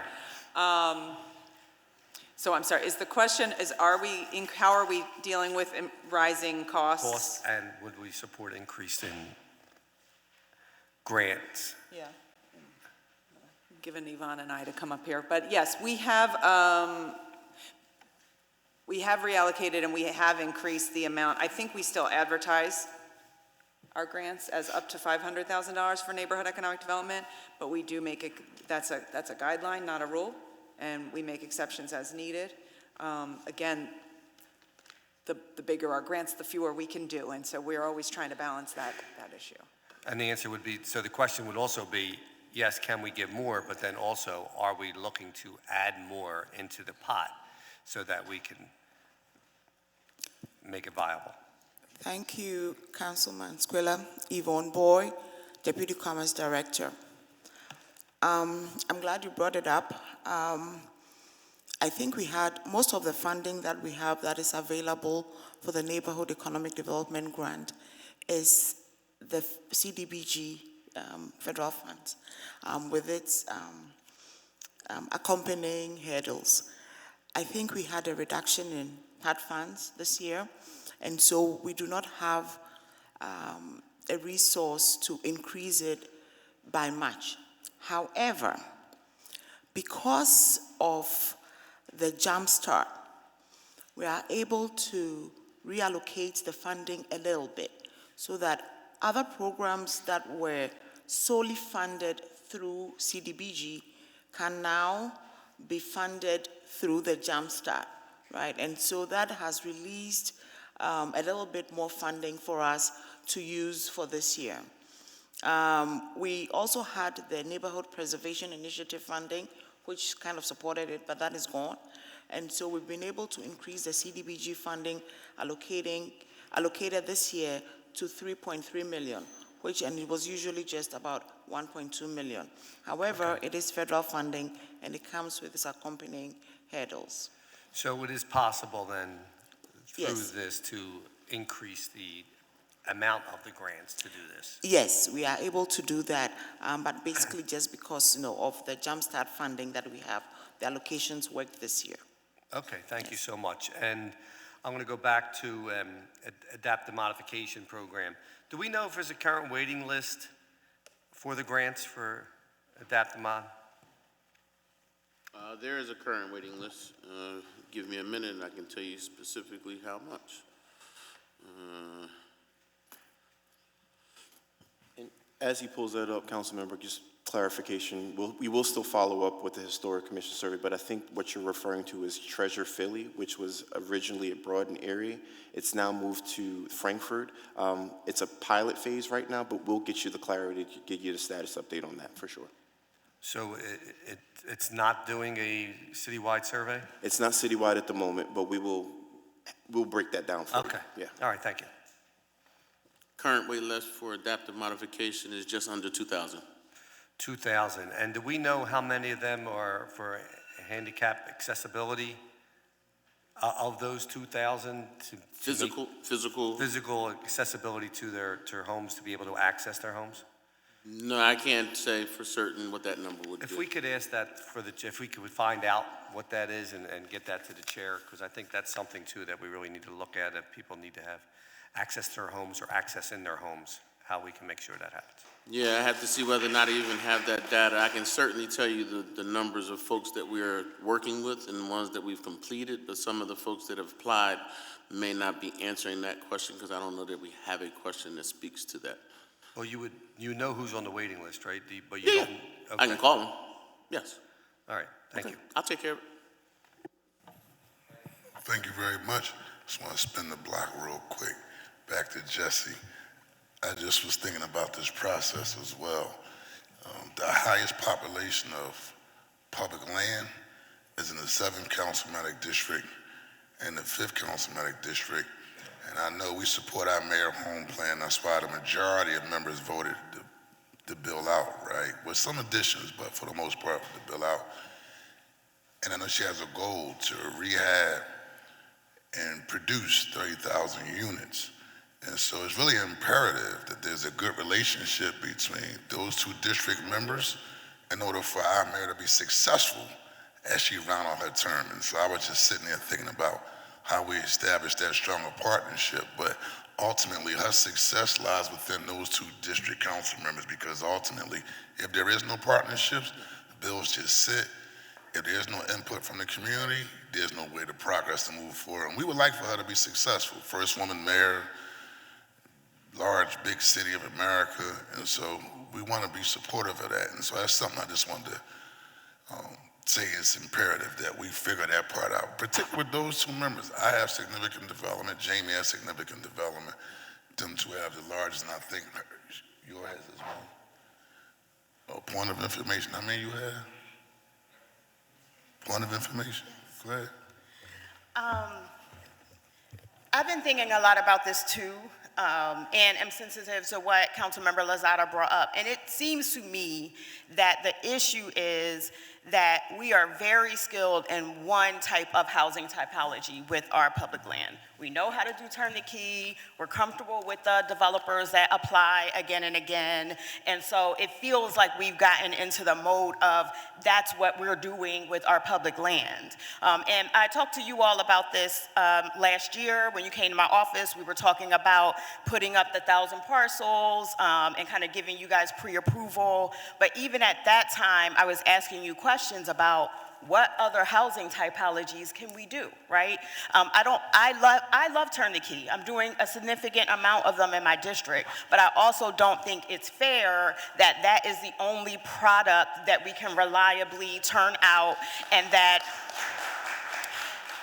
there's this public pressure for district council members to move on turn the key with frankly the same developers that apply again and again and again, and they're just going across the city shopping. They're shopping at this point for where there's vacant land that they can continually do this model, whether they know our neighborhoods or not. So the charge I would put to you all is let's continue to do turn the key. It's awesome. But there needs to be more than one housing typology that we know how to fund and to deliver, and that are tailored to the needs of our communities. And so I kind of have talked to you guys about this before, but I truly think that that's the issue. Absolutely. So I just, if I may, everything you said, it still stands. There is absolutely a commitment to figure out other typologies that work, which is why we've made things like zoning changes to account for or accept or at least allow for things like duplexes in certain parts of the city, right? So we recognize that we need to set the stage to allow for different types of housing as well.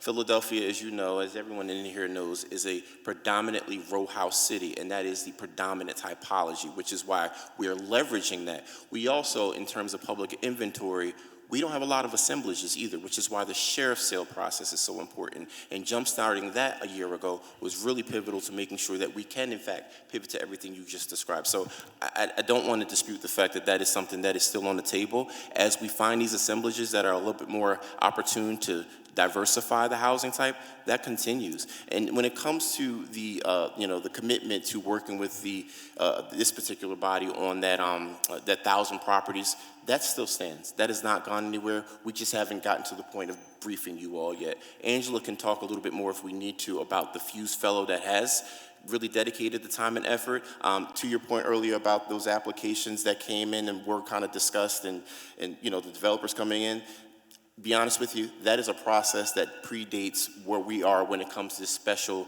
1,000 unit list, right? 1,000 property list, right? We recognize where the majority of those properties are.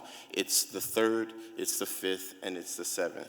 And we know that even with this specialized process, there's still a part of the process that you still, again, we call it repositioning the approvals process on the front end. There's still a tool or a step that we have to come to you to work with. So we certainly aren't trying to circumvent the process. We recognize that we're just repositioning it, and we know that can't happen without the conversations. Just want to make that very clear. Can I have a point of information, Councilman Kessler-Lozada? I appreciate your words. I think that for many people, for some reason, this has become about a number. This has become about delivering a number. And we are forgetting that we are impacting people's lives. That if we don't do this right, we're going to have an impact, a negative impact on neighborhoods, on communities. And so can we stop? Let us move away from the number. If we get 30,000, if we get 50,000, if we get 100,000, great, amen. But if we don't, then we all should be able to look back and say that we delivered housing for Philadelphia, for people, safe, affordable, real affordable houses for people. We can't say that we want people to choose Philadelphia if we are making it unaffordable for them to choose Philadelphia. And so I just asked us to move away from looking at the number and the time frame in which we all have to deliver this number. Let us think about the people and the children and the families that we will impact negatively if we don't do this right. And I just actually want to also put on record that there is a component, there's an important partner, just has not been mentioned just yet. PHA has that ability to dive into that deeper affordability that where we have to think a little bit more strategically or deeper about, right? So I just, I recognize what you just said about the numbers not being the guiding factor here, but I just want to recognize that they're in this just like the administration is in this, right? So when we talk about diversifying the housing types, we have a partner in PHA to think about that in the tools that they have at their disposal, things that we don't have. But I mean, just know that it's a coordinating effort. Again, we're leveraging infill opportunities because that is the predominance of our inventory. But I agree with you, it should not limit and it will not limit where we look at and how we consider housing going forward.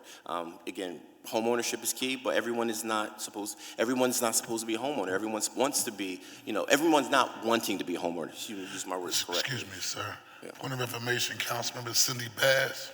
Thank you, Mr. President. I just wanted to say, and I know that you all do great work and you're working really hard at this, but the idea that we should sort of look to PHA to do this particular component, like if you're low to very low income, that somehow we should shift this over to PHA. But when we voted on these bills, we weren't told that, you know what I'm saying. I know what you're saying. When we were presented with these options through planning and through the city of Philadelphia, it was not, we're going to do X, Y, and Z, and PHA is going to do, X, Y, and Z. We're going to focus on, turn the key, and they're going to focus on low income. It wasn't presented to us at all that way. So I just want to be careful that that's not what we're suggesting, because right now it looks like turn the key is very much a one-size-fit-all outfit. And if you ever get a one-size-fit-all, it doesn't fit anybody. And so the idea that we're doing one-size-fit-all in North Philly, it doesn't work. So we have to go back to the drawing board and and I completely agree with you. Okay. I just want to make sure that we're on the same page about PHA not being pigeonholed into just low-income opportunities, because that's not all that they do, and we recognize that. I just wanted to make sure that we were recognizing that there was another partner in play that has the ability. I grew up in public housing, and the new PHA is not the old PHA. It's not your grandma's PHA. No, not no 3 stories with a deck. You're looking outside the back. No, I didn't grow up like that. No. Councilmember Johnson, can I also bring... Chair recognizes Angela Brooks. Thank you, Angela Brooks again. And I just want to make sure we haven't talked about, and I think to Councilmember Gautier's point and the other council members, particularly you, Councilmember Lozada, we are in the process of going through the vacant land strategy. That will be finalized soon, and that's where we will get a better idea of how we should be using our public land and having a real strategy. We will be having individual meetings with each district council member, certainly starting with the ones that have the most vacant land. The legislation specifically for the special disposition process, which is not removing prerogative, it's just putting it on the front end. And to your point, Councilmember Lozada, might make more sense because then the councilmatic decision is made before it comes to the land bank.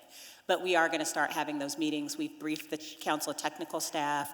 We're starting with you, Councilmember Johnson, Council President Johnson, and you will start seeing those. But the goal is within the home plan to really address the full housing continuum from 0 to 100, and to make sure, well, really to any income level. And we do want to work with each of you as partners, the Office of Homeless Services, PHA. We want to be a partner, and we want to look at how the home funds are icing to really supplement all of the housing needs that we need in Philadelphia and not exclude anyone. And so we look forward to working with all of you. Certainly we have a lot of work to do in District 7. We recognize that, and we look forward to working with you and continuing figuring out some of the hard work. This is not going to be easy. We're here for hard. We're we're here to have the hard conversations, and we look forward to working with you to come up with an equitable solution on what works. But that does mean things might have to look different, and we recognize that. But turn the key is not the only solution we're thinking of, but as far as the special disposition, we're limited to 1,500 square feet. So that kind of really is either turn the key or a two-family type development. Like I know we have the modular proposal, right? Let's say the modular proposal go through. How is those units going to be different than a typical turnkey unit? Well, that's actually one of the things that are, that's a question that needs to be answered, right? We put this RFI out to understand like what folks that are on the operating side can match with the opportunity as they understand it here in Philadelphia, right? I think that by nature, we defer to an infill opportunity because, again, that is what the prevalence of our inventory is. However, we know that there are several projects in the city that have been built on a multifamily basis on modular housing. So it is intended to be a flexible opportunity, a flexible tool for building, not just single-family opportunities, but for also some multifamily stuff. But I think that we want to understand if, in fact, one, there's a competitive advantage that we can tap into for modular housing, whether that is, building a site that, building a facility that allows us to crank these modules out, what the reception for something like that would be in the market, how that is differentiated from grabbing these boxes and modules from, rural PA or South Jersey, whatever the case may be. But there is a level of flexibility that comes with modular housing in terms of housing development types. Before I call my next member, I do remember when I was in Phillips District. It's the 9th District. They call it a middle neighborhood, right? And we had a town hall up there. And I remember a constituent coming up and saying, can we consider building the one-floor flat buildings because it was an older woman, she a senior, she said, I don't have no children, right? And I don't need a 2-story or a 3-story home. And could we take that in consideration as being a senior? I guess it's called a flat. I guess that's what it is. For us to maybe look at another different type of model for that type of individual who don't want to go. Her issue was going up and down the steps, I remember. And so just having a one-level unit was also beneficial for her. Just something to think about if we're talking about diversifying on what options are available. Yeah, and also one other thing that I want to make it clear is that, as we understand the need for diversity types, I mean, we're home to a center city that has probably one of the largest residential populations in anywhere else in the country, right? So, the prevalence of housing in Center City is not the row house, right? So we certainly need to position ourselves. If we're talking about trying to get housing on the market east, we have to figure out what that looks like, right? We have to be able to diversify that. We're also, talked about zoning earlier. One thing that we have is, again, the duplex zoning, but we're also trying to push out the transit-oriented communities as well, right? Being able to incentivize development of multifamily opportunities around transit centers. And, that speaks to the elders who may not, enter on the first floor, but can certainly enter through a lobby, get on the elevator, and be in their flat, you know what I mean? So I think that, we're trying to package this and kind of situate ourselves to be able to take advantage of several different options. By nature, again, it's a single-family opportunity that rises to the top because it's the easiest. And if we're talking about expediency, we're going to the low-hanging fruit. But we're also setting the stage and paving the way for things to be a little bit more different, diverse, and responsive to, if we're talking about a recruitment tool, everyone that moves to Philadelphia doesn't live side by side with people. Everybody doesn't want to live or own a home. Some people do want apartments. So being able to allow for some zoning changes that allow for that to happen and incentivize that kind of development aspect on the developer instinct is important to us. Thank you very much. I want to acknowledge the presence of Majority Leader Kathleen Gilmore Richardson. And so it's Member Young, Brooks, Richardson, then we're into our second round. Thank you, Mr. President. My colleagues kind of touched on many of the questions that I've had. But I have a direct question for the Housing and Planning Department. Do you support increasing the turnkey subsidy to $100,000? So there are some thoughts that's been presented to us. I'd like to call up Angel Rodriguez to talk about the timeline associated with the thought process there. Right now, Turn the Key It's okay. I don't need to hear from Angel on that, right? Because you just answered my question, right? Because if we got to have a timeline to think about it, the answer is no to me.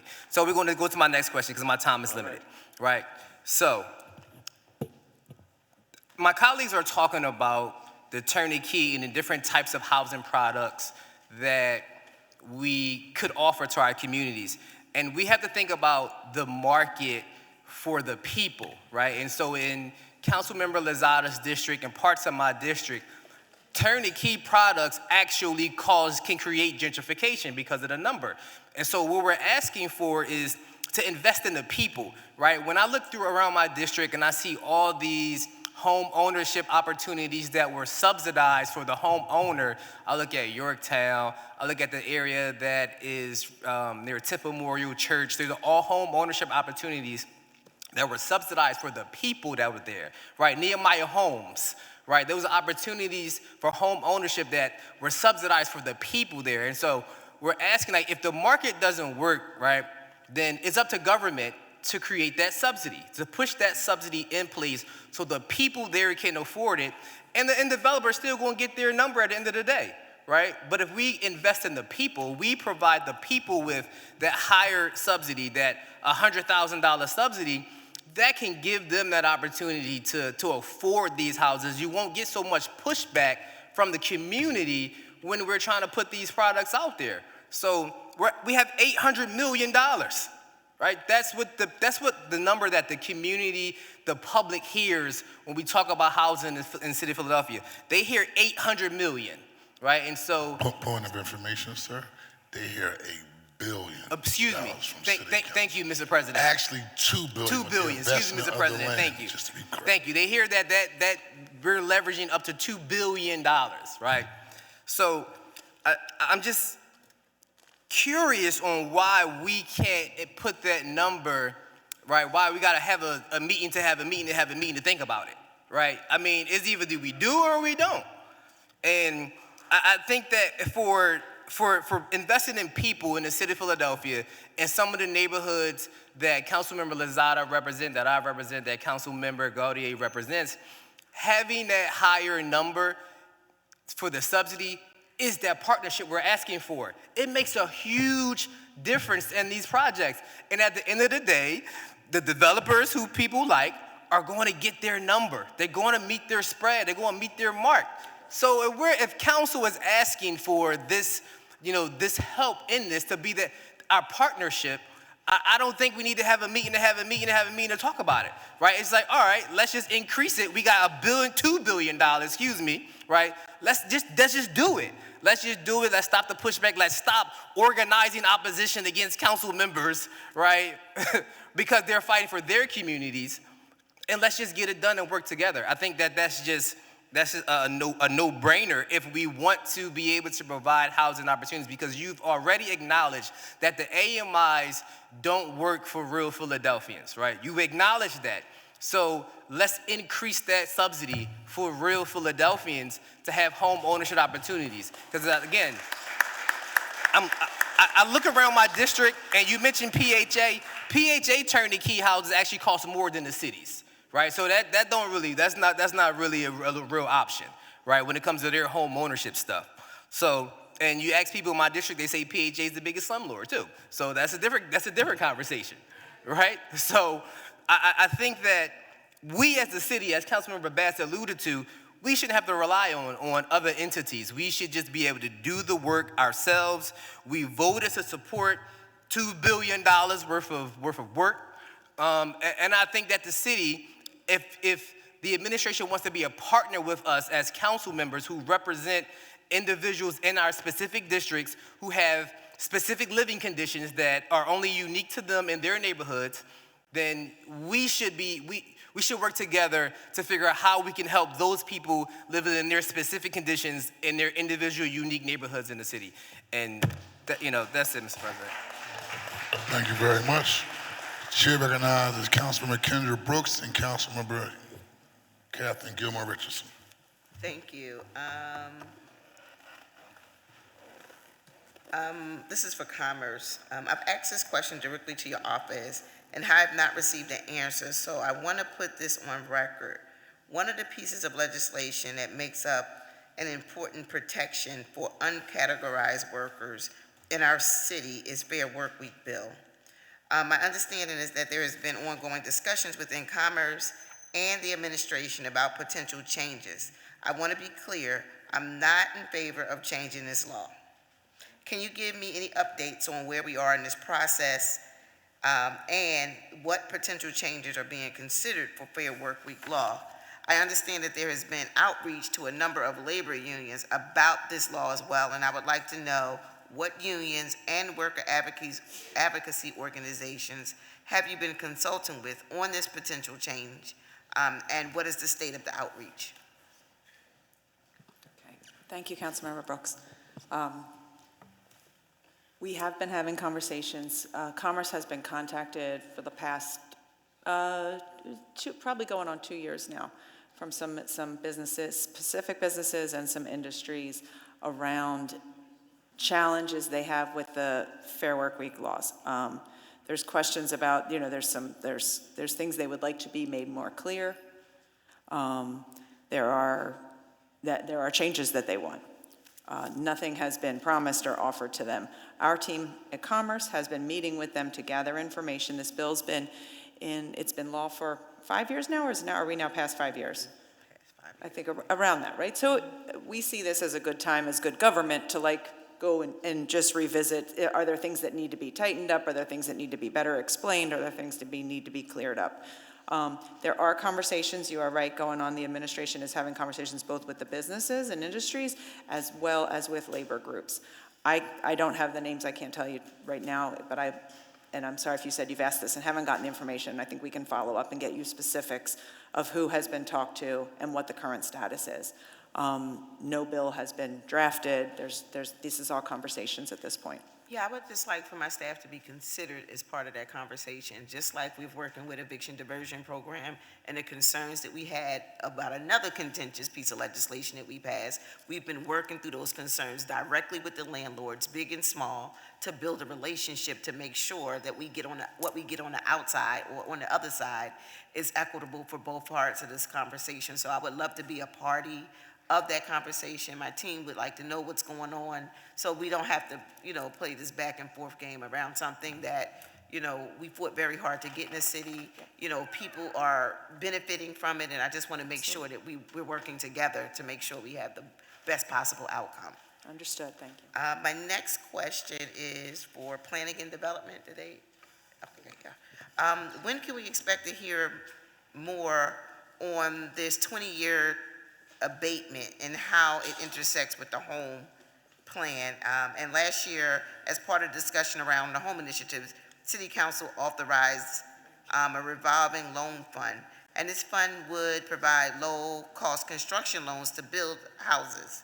I want to understand what are the barriers for implementation and what the administration's stance on implementation is.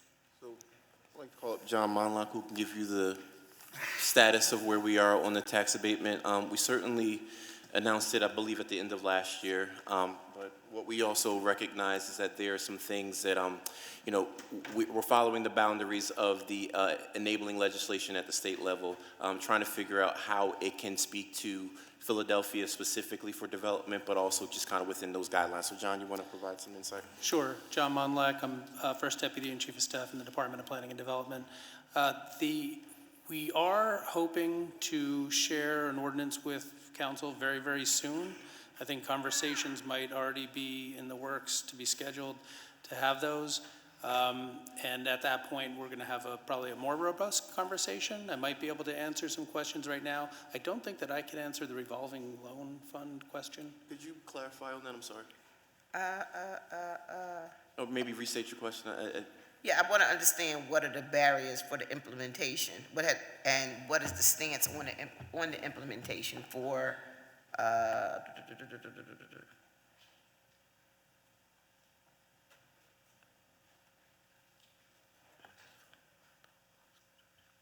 yeah, just the status, the barriers. What are the barriers to implementation around the revolving? loan fund? Is it moving forward? Well, I think what we've moved forward with is specifically funding the Accelerator Fund and that particular funding source for pre-development costs. That is something that has been a tool for a while now, something that specifically is getting some funding from home. It is meant to do some gap financing and bridging for the financing of development projects, specifically around pre-development costs. But I mean, everything as far as loans, I mean, we're in the process of putting something like that together. I think we're still crafting what that could look like in terms of an actual loan fund. Okay, one other. Is there currently a waiting list for adaptive modification programs grant? If so, how many households that include a person with a disability are on the waiting list to make their homes more accessible? I think Mr. Thomas answered that question earlier. David Thomas, President and CEO, PHDC. I don't have those specific information, but I believe Councilman Squilla asked, and I'm supposed to get that to you, so I'll make sure that you get a copy as well. Okay. Thank you very much, Member Brooks. Chair recognizes Member Catherine Gilmore Richards. Thank you. Thank you very much, Mr. President, and thank you, colleagues. I'll start with Commerce since you all are still there. First, thank you so very much to your teams. Let me start with our thank yous. Karen Fegley, Heloise Jettison, Anna Brees, Justine Bolkus, Ariana Ford, Michelle Gums, thank you, Michelle Gums, Michelle Price, and Dawn Somerville. Thank you very much. And to everyone at the Commerce team, we appreciate each and every one of you. We know that the CTE Teacher Certification Program lives and rests in Commerce's budget, and we know this is the first year. I was able to receive a mid-year report from the School District of Philadelphia relative to the impact of the program. And during the fall session, you know, we have only two schools, Temple University and Point Park University. 28 teachers have been assisted to receive their CTE certification. And also, we have 50 additional teachers for the spring. And we anticipate another 35 classes for coverage for this summer. And so I bring that up because I was able to be in the Great Northeast in the 10th Council District this morning for a labor breakfast / union experience fair with our young people for National Apprenticeship Week. And I had so many teachers at Swenson come up to me to say thank you from the bottom of their hearts for the grant assistance, teacher tuition assistance program that we've instituted. I know that in this proposed budget, that program is cut. And I wanted to put that on the record because, like I stated, so many teachers came up to me this morning. One teacher who he said he's almost 30. This is his 5th year with the district. He has 3 children under the age of 5. And the program was of great help to him and to his family. So I wanted to put that on the record if I can get a very brief response because I must proceed to my questions for planning and housing. Yes, Councilwoman. I mean, we're all glad to hear of those results. We all understand the importance of CTE teachers, especially as, again, we're building our, our talent and our pipeline of students and ensuring that they're trained for the jobs that we have to offer in Philadelphia. So I'm glad to hear it's going well. Thank you. Thank you very much. So I am going to be pushing for that. I'm saying that on the record to Council President and amongst my colleagues, as well as to Commerce and the administration, that is a very important program for a pipeline for our young people in our CTE programs to get them trained for the jobs of the future. And so that'll be exceedingly important to me that we continue supporting that program, which in turn supports our teachers. I know that we have a focus on education in particular this year, and obviously based on all of the proposals that we have received in this body, we know that education is our #1 priority. And so if that's the case, we must invest in our CTE teachers. Council President, I hear the bell. If you'll allow me, I just get questions on the record for planning. Absolutely, Majority Leader. Thank you. Thank you very, very much. Hold on one moment. Thank you. I was having a quick senior moment, but I saw you, Mr. Wilson, in the corner next to Heloise. So thank you so much for all you do on our behalf. I really appreciate you, and especially being in the community. We were up on your end last night as well for the town hall, so thank you. Very quickly, I wanted to proceed to planning, and I just wanted to get these questions on the record. I was reviewing your budget detail, and I know you think I'm going to Tangle Title, but I'm not going there today, Mark. Okay, I'm not going there today. I'm going to start with the thank yous, okay? Angela, we'll start with those thank yous again. So thank you to Jesse Lawrence, Mark Dodds, Angela Brooks, Ami Patel, Michelle, and the entire team. We appreciate each of you. So I wanted to know what your vacancy rate is, how many positions you have budgeted versus filled, and your vacancy rate allowance. And I've been asking every department that. Okay, and in addition to that, I need you to walk me through this, because I was going through your budget detail in section 56 in particular, and I need you all to tell me who's who for these positions and what's being eliminated or replaced, or if it's just a title change. Section 56, page 8, Department of Planning and Development, Executive Administration. And this is not this is just a true question of who's who and what's what. Deputy Mayor under Executive Administration, who is that? The Deputy Mayor under the Executive Administration will probably be me. Received. Okay, so, okay, I see what's happening here. So is it that the title Deputy Mayor is now going to the title Director? Is it title changes that are happening? I can get in the weeds for you on informal writing, but what I do know is that my predecessor had the same title as me, but the designation was Deputy Mayor. It does fall in the classification. Walk me through, because I receive what's happening here. So the Director role is technically the former Deputy Mayor role, and then it's, right? Because I see an increase and a decrease here. So the new title technically for Director is Director, and that would be you. That's me. Okay, hold on. Let me just write this down. And First Deputy Director, which was formerly the First Deputy Commissioner, who is that individual? That is John Mondlach, First Deputy That's Chief Staff. John Mondlach. Okay, hold on one second. Okay. And who's the Deputy Director? We have several. That would include Mark Dodds. I mean, I don't know which line you're looking at specifically, but there's Mark Dodds, who is Deputy Director of DHCD.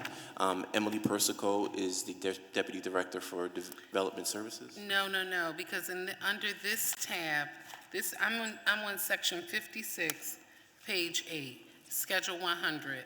This is under General Fund, so it's not a grant-funded position. It's only one Deputy Director budgeted here. So, I'm sorry, Council Member. Kathleen just tapped me. That's Kathleen, our Deputy Director for Executive Administration and Strategic Initiatives. Okay, and tell me your name again, I'm sorry.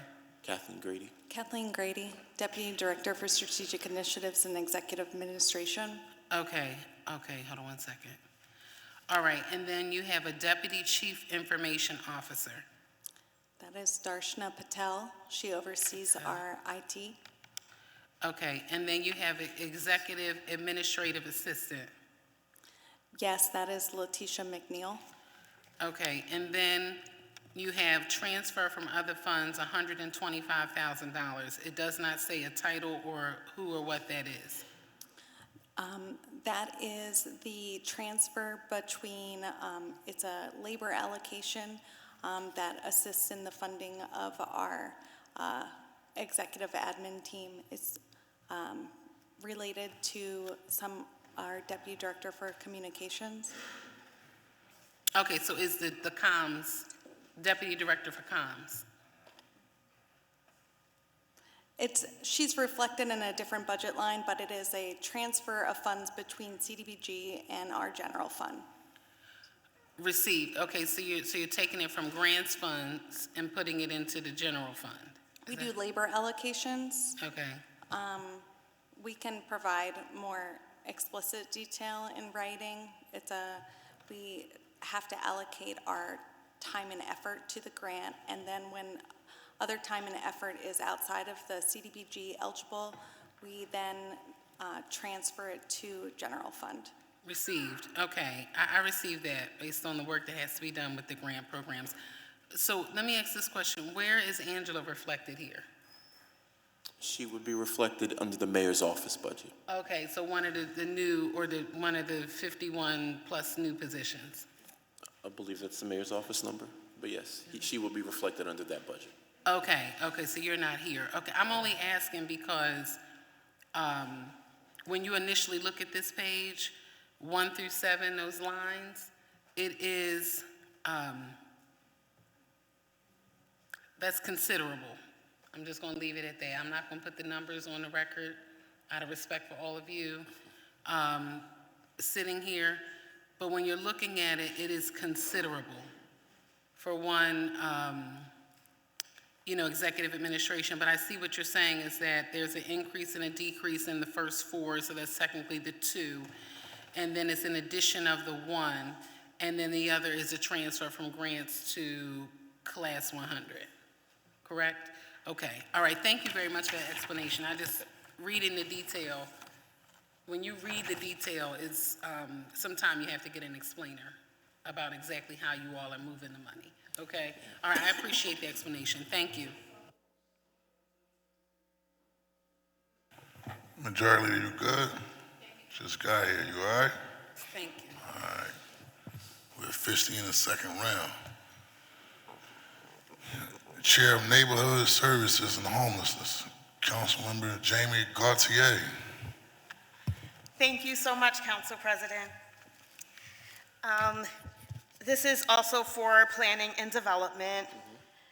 Now that the AMI eligibility levels have been increased for basic systems repair and adaptive modifications, can you explain to us operationally how staff are tracking new applications that come in to make sure that homeowners at 60% AMI or below are receiving 90% of the funding? We spent a lot of time and a lot of debate on that during the home spending plan process, and I just want to make sure that we're actually putting those systems in place. So I'll let Dave Thomas speak to that, but I just want to get on the record and make, for point of clarity, that that was expanded, but only dedicated to 10% of the funds for funding. So again, we can't spend anything beyond 10% of annual funds for anything other outside, beyond the current income limit right now. I'm sorry, what is it? 10% of funding for BSRP and AMP, I believe, can only be spent above 60% of AMI for applicants at or above 60% of AMI. Yes, we're saying the same thing, kind of flipped. I'm saying that 90% has to go to 60% AMI or below. And yes, you're saying that the flip side of that is 10%. I'm sorry, I didn't hear the 90%. How are we tracking that, however way you look at it? Thank you, Councilwoman. David Thomas, President and CEO. I'm tracking it on a weekly basis right now. I've segregated the money because I need to make sure that I have the right buckets for the right folks. I currently have 60 applications for people 60% and above at the moment, and that's as of March 1st. So I don't have a large number of folks applying. So I'll be monitoring it on a monthly basis with my staff, as I do with everything. And as I get closer, I will raise the red flag and let you know that I'm having some challenges meeting some of these objectives, but I'm not there yet. I do think it behooves us to have these processes on paper. I know you all are going to follow up with the sort of home spending by program, what sources beyond home, like the Housing Trust Fund and CDBG, are funding each program in total, so that we have a sense of how much we really need to put in this budget. And we do need that operation plan from like a process perspective, how we're getting money on the street, but also like from a staffing perspective, we need to understand what's going to change. And so I would add to that information request a documented process around how we're tracking to ensure that we meet the amendments that council put forward. And I have one more question, my last question. Now that monies through the Mixed Income Housing Density Program are going straight to the Housing Trust Fund as opposed to just going to the general fund, and that's thanks to a charter change effort that I led with the support of my colleagues. Now that we have, that in place, can you let us know how much money is in the FY27 Housing Trust Fund from the density bonus payment specifically, and which council districts the money will be spent in? So we are tracking that in a couple of different places. One, I believe DHCD can speak to that, but also our Director of Development Services can speak to the trajectory of the housing bonus. Thank you. I'm calling up Emily Persico. Okay, thanks. And Mark Dodds as well.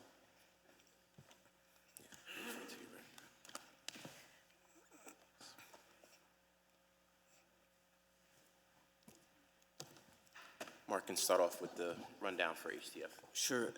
In total, the estimates we got from the city's Department of Finance, or Office of Finance, is a slight reduction, I believe, in recording fee and a slight increase in general funds from the two different sub-funds, and it's pretty much a wash. It's almost exactly the same level in FY27.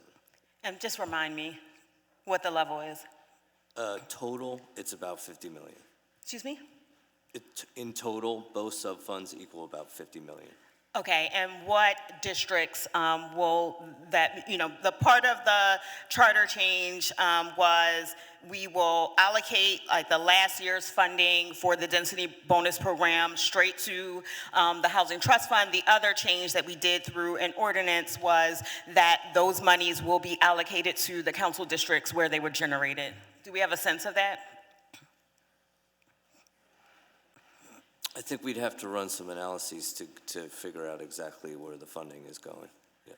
Okay, I would request maybe a meeting with you guys offline. As we know, the legislative part is sort of the first part, and then the next part is implementation. And so I really would want to see how we're tracking that and staying on top of it. And what I can say, so we just released a biannual Housing Trust Fund report. It doesn't, it's geographic based in the sense that there are maps in the report to show where we're investing certain services. We also have figures through through the first 2 quarters of FY26. So we'll be able to let you know where we're investing currently, and then that will help us to project where we're going forward. Thank you so much. Sure.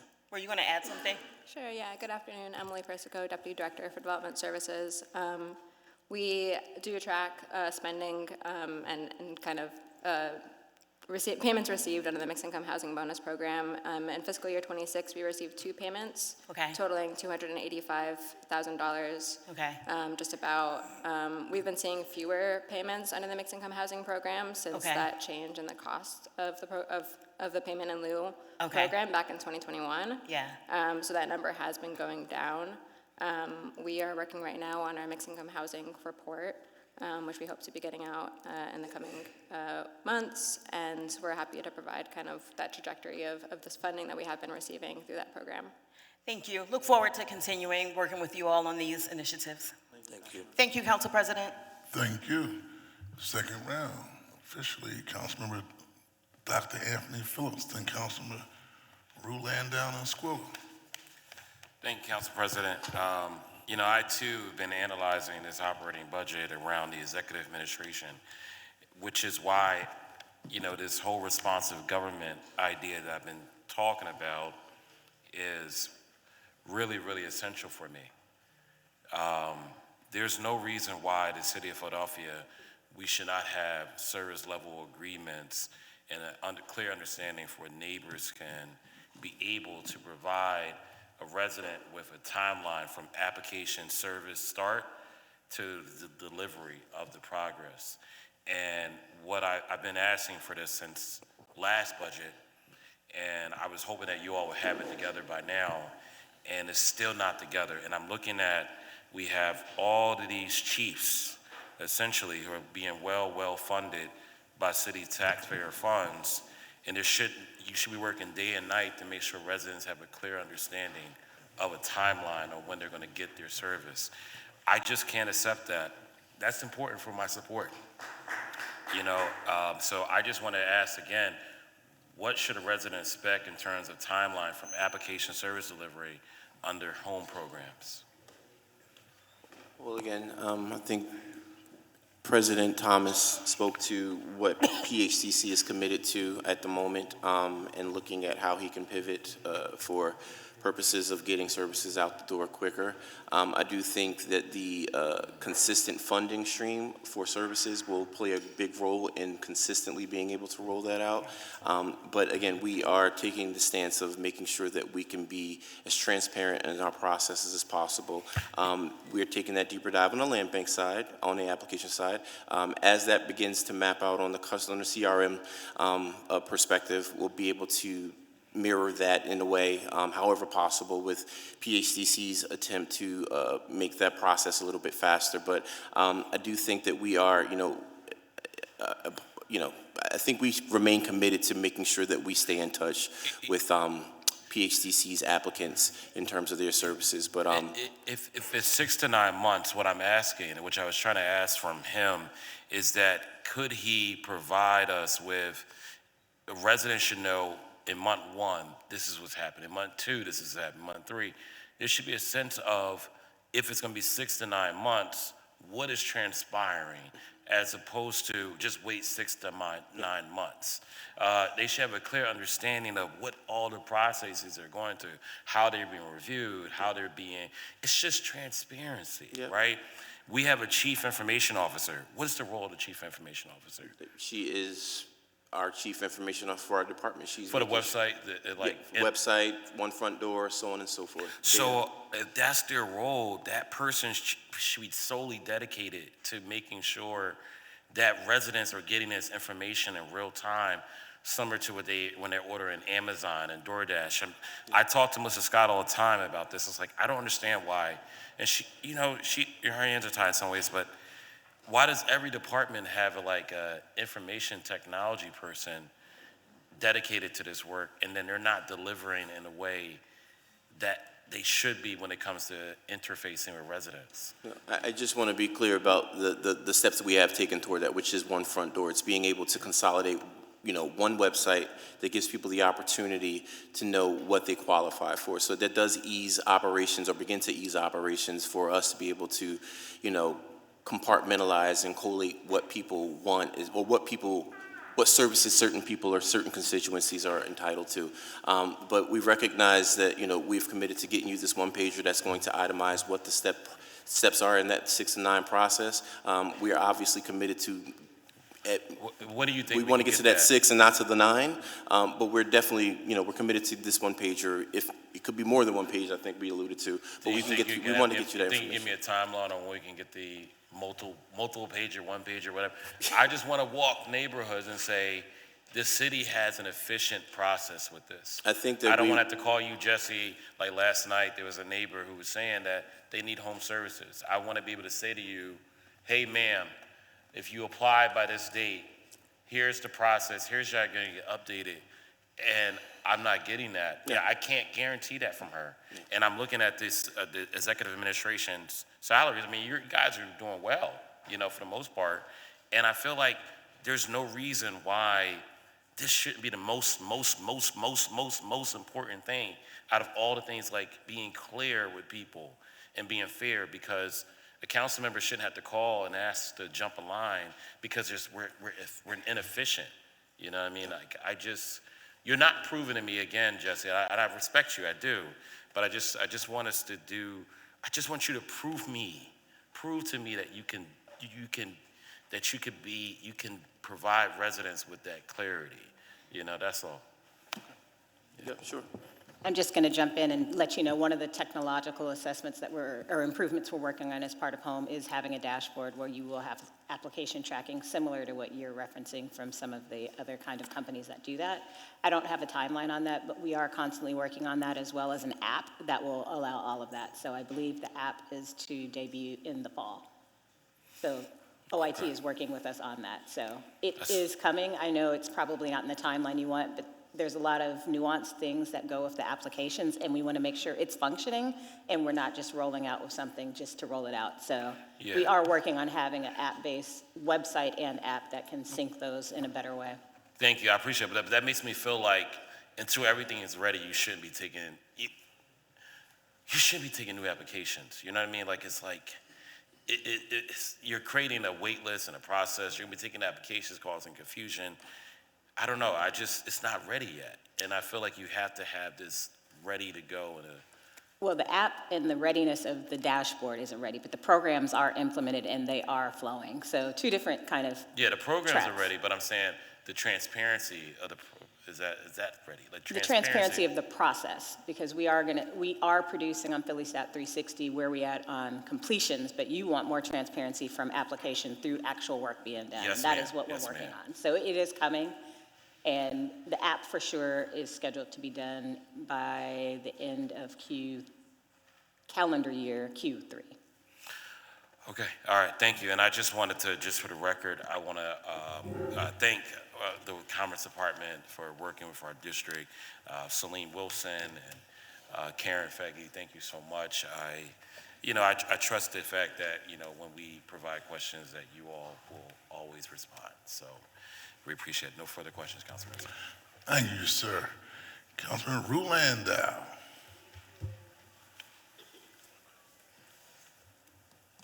Good. Great. Thank you again. One last quick housing question, and I'm sorry if this was already asked and answered, but one of the conversations we were having about the home bond was ensuring that these resources were reserved in part for low-income households, even as the eligibility for these programs were expanded to moderate-income households as a result of the home funds. Of the funds dispersed last year, how many were for households under 30% and how many under 80% of AMI?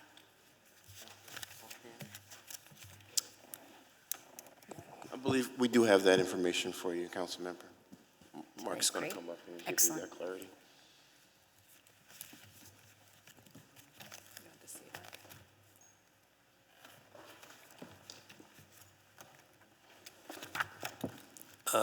Good afternoon. Mark Dodds, Deputy Director, DHCD. So of the programs that we have available through Q2, Well,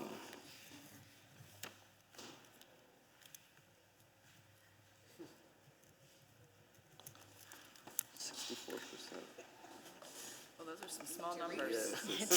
Anybody need to borrow these? about 2/3 went to 0 to 30% AMI, and about 20% went to 30 to 50% AMI. Anything over 50%? Yes. The rest? Looks 13%, 30 or 50 to 80% AMI, and then a small portion, it looks like 3% or maybe 4% from 80% AMI and above. Okay. These are figures that we have available through Q2. Thank you very much for that. Ready to move to Commerce. I don't want to get cut off.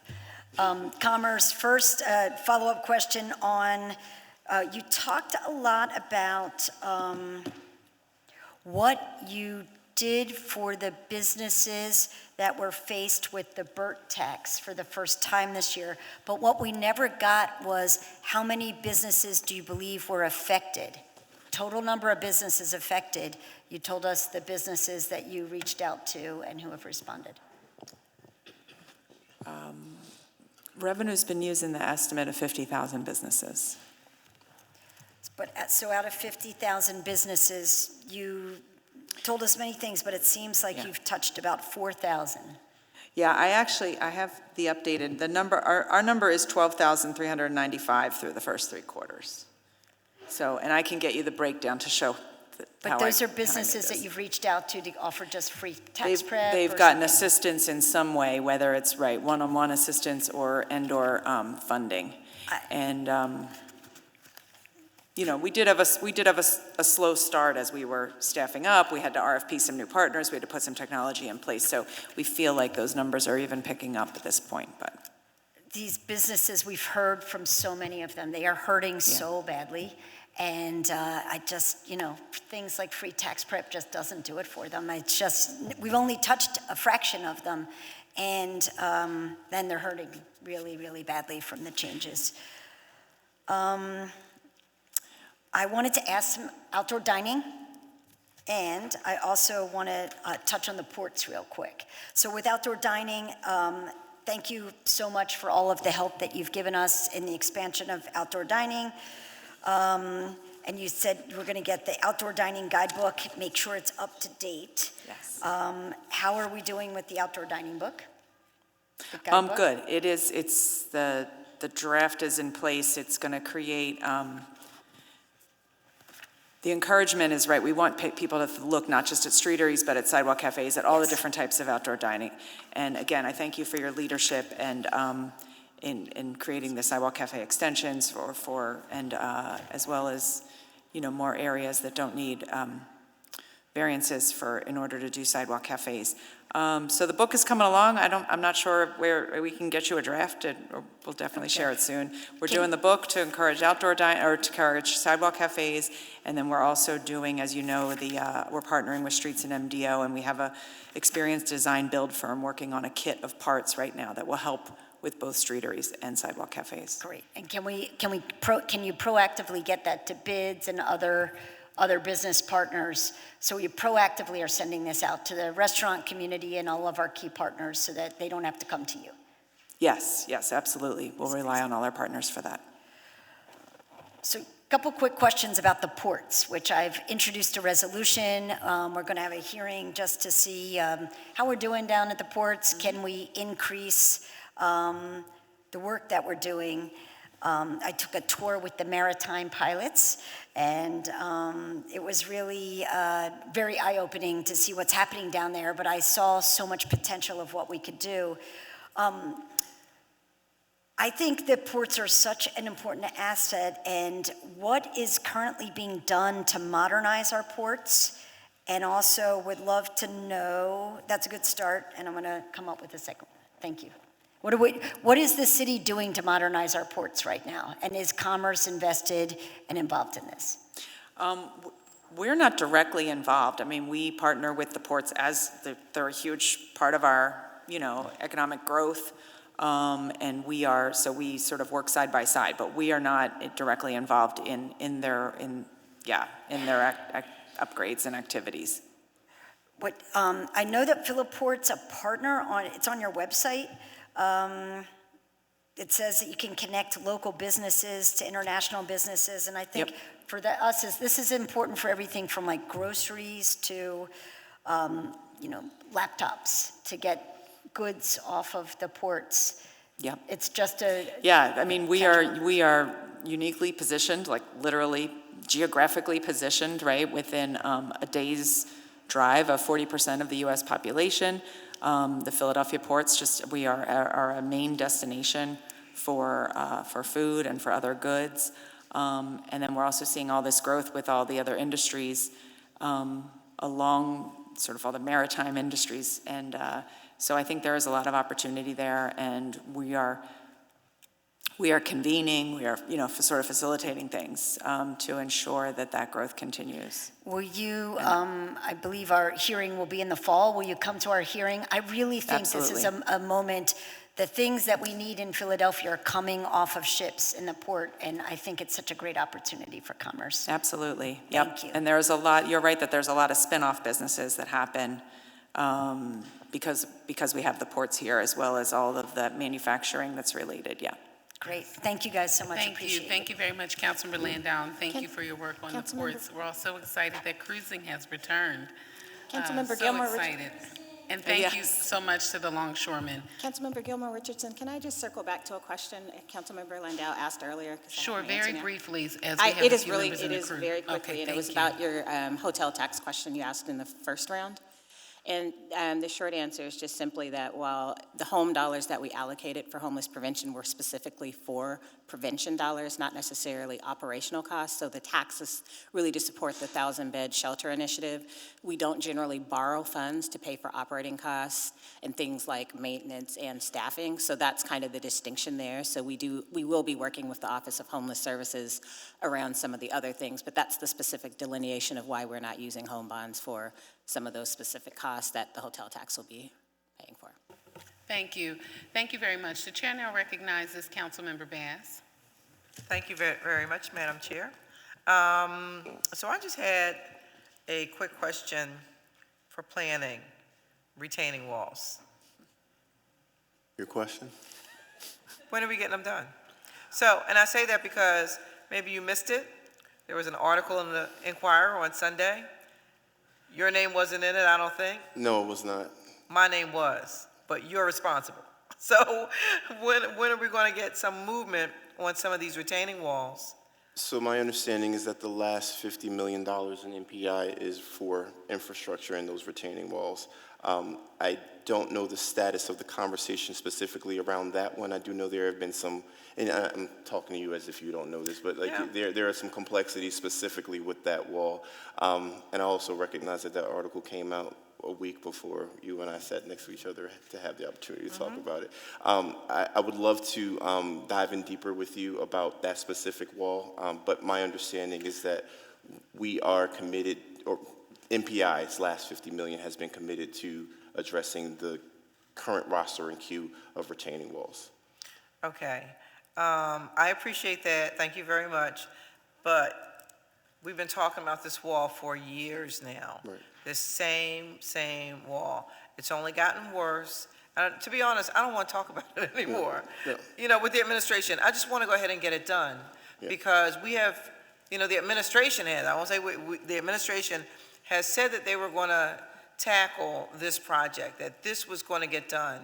It's been years. It's a massive project. I understand that, but it has to be done. It just has to be done. I think we recognize the commitment, and we're still committed to it. I also know that there have just been some curveballs, if you will, that really have... There have been some curveballs, but looking at the other side of it, you know, people are losing the access to homeowners insurance. People can't use the rear of their homes. You know, like it's also a tight block, you know, people can't park. Like they have, you know, driveways and all. They can't use any of that. And so we've really diminished what the value of their house is, their homes are, because we haven't done or addressed this wall. Years ago, the city came out and did some preliminary work and went away and never came back. And that was before I was in council. So that's how long this story is. You know, I would just like a resolution to this, and the resolution being that the wall is fixed, that we have a date for it. We just cannot allow this to continue on. And God forbid, if somebody gets hurt, if something begins to crumble, it's very unsteady, and we all know this. This is information that the administration has. We've had engineer after engineer after engineer, and so the project has to be completed. So, David, I know, I'm sorry. Is this Janey Street? This is Glen Echo? Glen Echo Road. I don't know that I have that one, but I certainly can put eyes on it and get back to you in terms of what can be done. I tried to send an engineer out recently for your other wall, Janey Street, I believe it is. Yes. But he can't access the area to assess. So if you can help me get that area cleared. I can help you. And cleaned, that's not a problem. We can help you with that. and then I can give you some answers on that wall, and I'll work on your Glen Echo wall. Okay. We will. It has to be done sooner rather than later. It's been delay after delay after delay. It cannot wait really a second longer. It has to be done because if something happens to someone or someone's property, ultimately the city of Philadelphia bears the brunt of that responsibility because we know that it's in really bad shape. So, thank you very much. Thank you. Thank you, Madam Chair.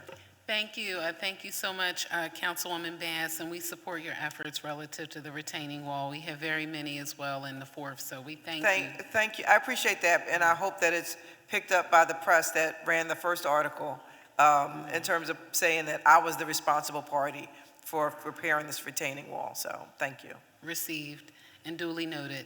Thank you. Thank you very much. The chair now recognizes Councilmember O'Rourke. Thank you, Madam Chair. I'm sorry, I failed to ask a question earlier I meant to raise. I know that there had at one point been a partnership that had been formulating between the building trades and I think PHA to acquire Burt Shalom. And I just wanted to kind of get an update on the status of that particular project and how things are coming along with that. So I believe we're navigating through an MOU. John Monlock has been managing that process specifically with PHA, excuse me. John can give you the latest update on that. Beautiful, thank you so much. Thank you, Councilman. John Munluck, Deputy in Planning and Development. We are still continuing to work with PHA. The trades have offered to lend money to do probably the first mortgage. I'm not 100% sure the position, but I believe it's critical money that they need. We're working through the terms of that agreement. And in addition to that, we also have $8 million of our money to put into that deal to make sure that it happens. And so as soon as we reach agreement on the terms, we, the city, would be guaranteeing that loan, which is enticing the trades to do it at a very reasonable rate that allows it to be affordable for PHA to make the project work. I believe they have a guaranteed maximum price contract, and it's just a matter of working out the financing. Got it. So this is still a deal in the works. This is Yeah, not a thing yes, that was set. very much. I see. Okay, understood. You get the sense that it will happen. It's going to come to pass, or barring any crazy things taking place, you feel like that will be something that will be completed. Yeah, assuming that markets don't go off the rails, this is just a matter of reaching an agreement on terms. Thank you very much. Thank you, Mayor. Thank you, Councilmember O'Rourke. And to your question, you know that Burt Shalom is in my ward, in the 52nd Ward. And so I wanted to put on the record and thank PHA for answering the call relative to some of the concerns of the neighbors that live in the adjacent property regarding ensuring that that building stays secure, particularly in the rear. So in the front, you can see that it's all boarded up in the front, but in the rear, we had folks breaking in there. I know we had one unfortunate incident relative to someone passing away, but even after that, we had individuals entering the rear of the property. And so I happened to be out on a Sunday morning walking over there, and I was stopped by two residents in the housing complex, which is directly next door, and they spoke to me about that issue. And so I want to uplift and appreciate PHA for responding to that call and for sending their security officers to the site to ensure that the building was secure. And I just wanted to repeat what you were saying and help me, did I understand this correctly? The city is guaranteeing the loan? Correct. Okay, so the city guarantees the loan, so then I guess the terms, will council approve those terms? Will everything come back to us for a review? I honestly don't know if that guarantee comes back to city council, but we could find out. Can you find out Sure. and just let us know? Okay. I would be interested to find out. We could certainly keep you updated for sure. Of regardless. course. Yeah, and I know if Councilmember Jones were here, he would say the same thing on behalf of the entire 4th Council District. Now, is this included in the home dollars? No. Or is this separate? The Okay. commitment. An investment from the trades pensions for the trades community. But we're guaranteeing the loan on the city side. That's what I'm talking about. Yeah, the guarantee of the loan, if all goes well, it doesn't cost us anything. So we're essentially putting our credit into that loan. And so the goal is not to spend a penny on that guarantee. It's a risk that the finance department will have to manage, but it's not a cash infusion. I'm asking for two reasons. One, Okay. I'm chair of finance, but also two, we just did our line of credit that we probably won't use, right? But we had to still approve it through council. So that's why I'm asking that question. It still had to come through council. We still had to have a hearing. It was, brought before the full council for consideration, and we approved it. The chances of us utilizing the line of credit is very slim. I'm talking about the DNC line of credit.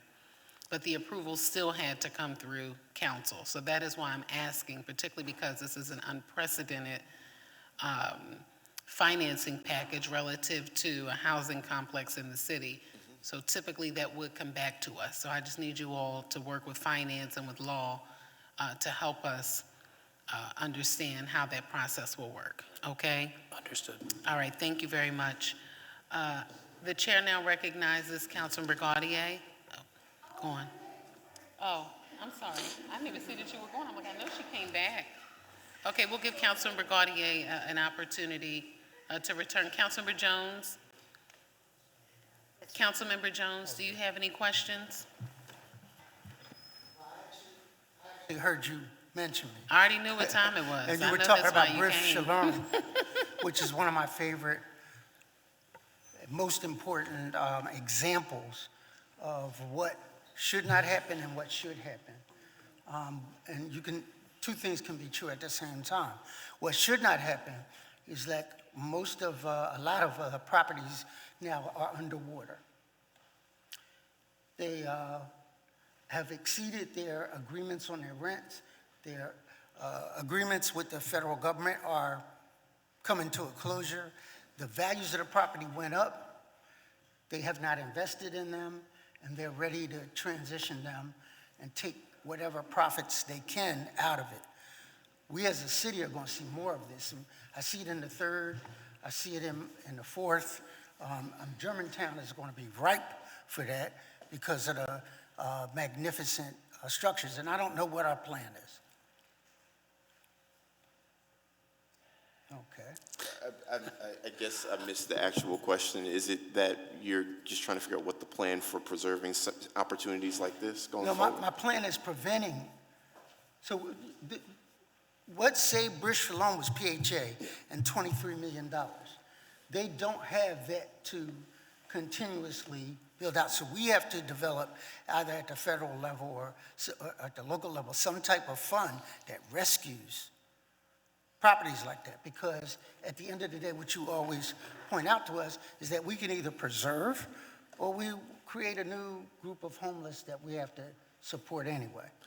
So 6 in one hand, half a dozen in the other, out of one pocket to another, we need to jump in front of this and create a fund and kind of identify properties that fit that category. At Brish Shalom, they took a $35 million equity loan out and never put any investments in. Excuse me, Councilmember Jones. The chair now recognizes Councilmember Gaudier for a point of information. I yield. Quick point of information, you're absolutely right. We have to get ahead of this. We already have the tools in place, many of them, and we just have to move.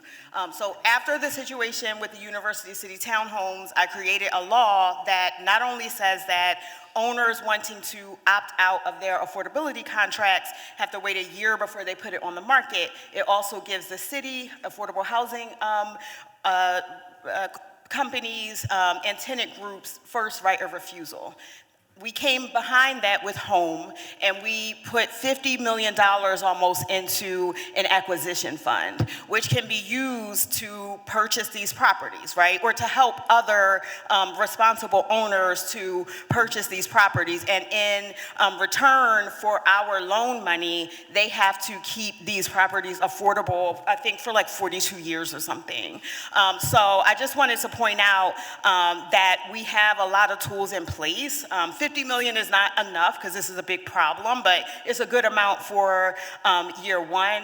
The other thing that we developed that also came out of that same law is a directory. So we now are putting in place, I think it's about to go live, a directory of every multifamily low-income unit funded with LIHTC or other sort of expiring funds. And we know when they're going to expire. We know where they are in the city. We have a lot of tools at our disposal if we want to attack this problem. We just have to decide to use them, right? So I appreciate the law that you created, and it is at least a vessel that we can put resources in. However, 53 million is one half of that went to Brish Shalom. the other half will go to another identifiable spot in my district, and that fund will be, just like a lot of other funds, exhausted. So we have to have, just like with the school district, a predictable funding plan. It cannot just be one-time rescue dollars. We will run out of that quickly.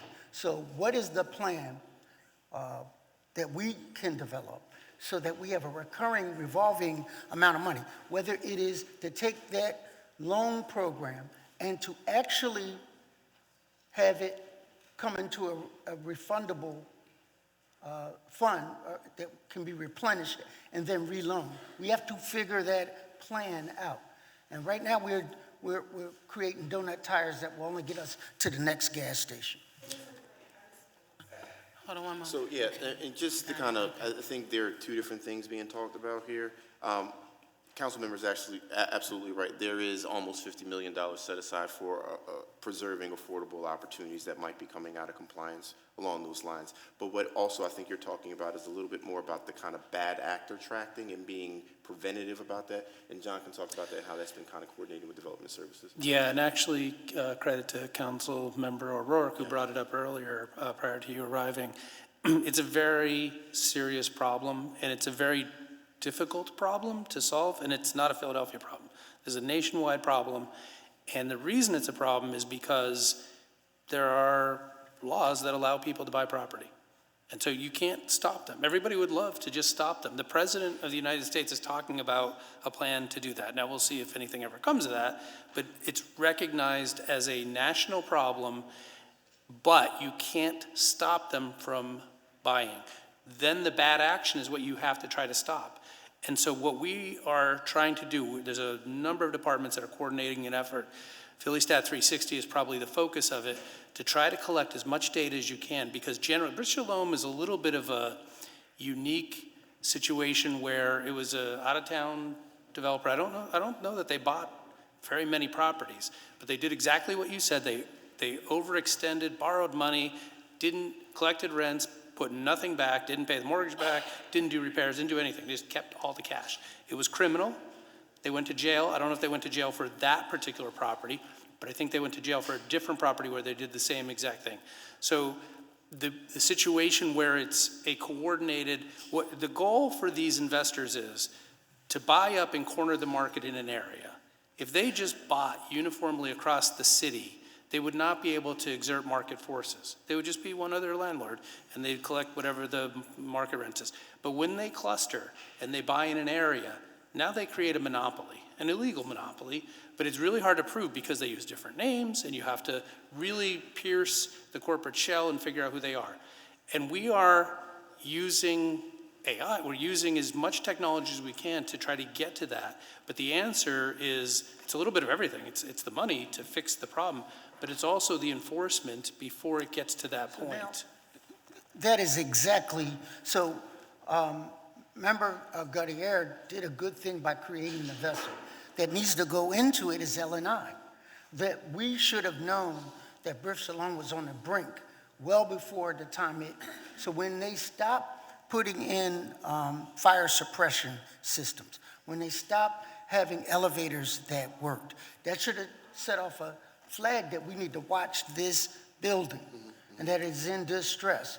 And so there are things that we should have as indicators that we know that we're going to pay attention to these future distressed properties. So I like what my colleague did. I want some of that. But also, what we need to do is have a strategy that says L&I is involved in this. Because what they really wanted to do, which was diabolical, was not make the repairs and make them evacuate that property. That would have solved their problem.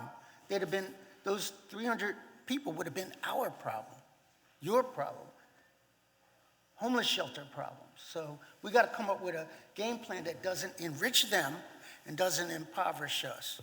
Thank you, and thank you very much for your great work, Councilmember Jones, not just on Bristol-Shalom, but going all the way back to the Dane, which is the new name, right? Not the old name. So thank you. Thank you. The chair will now recognize Councilmember Gaudier for the last 3 minutes of this hearing. Thank you. Thank you, Madam Chair. The remainder of my questions are for Commerce. Director Fegley, I know that you know, because I've known you since I started out in community development when I was 25, right, at LISC. I know that you know how critical community development corporations are, and I was really excited that we were able to, last budget year, secure $3.5 million to support those organizations with operating support. And so my question for you is that operating support funding for our community development corporations that we secured last budget in your budget for FY27? And why or why not? Thank you. The additional funding you secured last year is not in this year's budget. That was a one-time budget addition in FY26. As you know, we do have numerous other programs that support the operations of CDCs as our partners. We very much rely on them to help us get the work done, yes. I look forward to continuing to work with you guys. I also have a bill that I'm hoping to move through finance. We took the 1 year sort of appropriation. We're grateful for it, but we all know that our CDCs need more support than they're currently able to get, and that philanthropic funding has dried up in this area. So look forward to continuing to work together. And then lastly, we are seeing increased demand for multiple commerce programs, as well as existing dollars just not getting to small business owners as much as they used to. So my questions are, how much funding would Commerce need to fully fund all eligible applications for the Neighborhood Economic Development Program and the Targeted Corridor Management Program? And will the city commit to increasing the per project allowance for storefront improvement grants to small business owners from $15,000 to $30,000 per project? Because we all know inflation, construction costs have gone up significantly while those program allocations have not. Okay. I'll start backwards because I forget your first question. How much would it cost us to fund, all eligible applications for neighborhood economic development and the targeted And you were getting corridor? to, and I did just want to, I'm glad Yvonne's joining, but give some context. I mean, you're absolutely right. I mean, it's a really challenging time for our neighborhood groups as well as for small businesses. And that is why, like, as far as the small business programs go, that's why this has been super important to have these Jumpstart dollars this year, because there are lots of challenges on the, with federal support. SCORE has gone away. The SBDCs are struggling. Our CDFIs are struggling. And then the small businesses are struggling because of tariffs and inflation and immigration enforcement and all of those things. So the Jumpstart programs, we are ready to, we're really hitting the ground running, and we'll be doling out those dollars. But you're talking about dollars for the community organizations through corridor management, neighborhood economic development programs, which are also important, and the costs, as you said, are also going up. We have increased corridor management this year using some Jumpstart dollars because we rely so much on those corridor managers to help serve the small business community. I'm going to let Yvonne talk about NED grants again.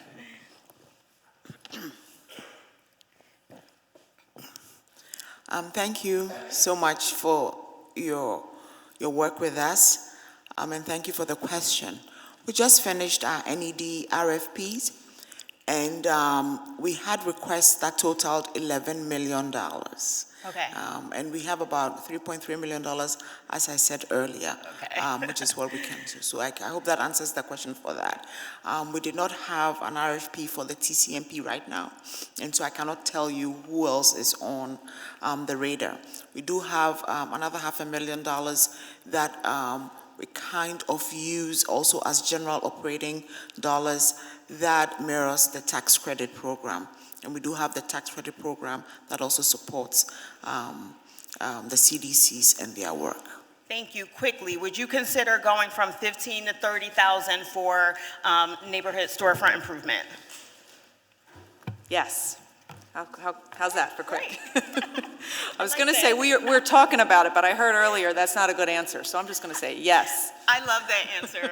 I will follow up. Thank you, Madam Chair. Thank you. Thank you very much, Councilmember Gaudier, and thank you to our Planning and Development and Commerce teams for your work this morning and throughout the year. This committee will stand in recess until 2:30 p.m. Have a great day. Thank you. You all right now?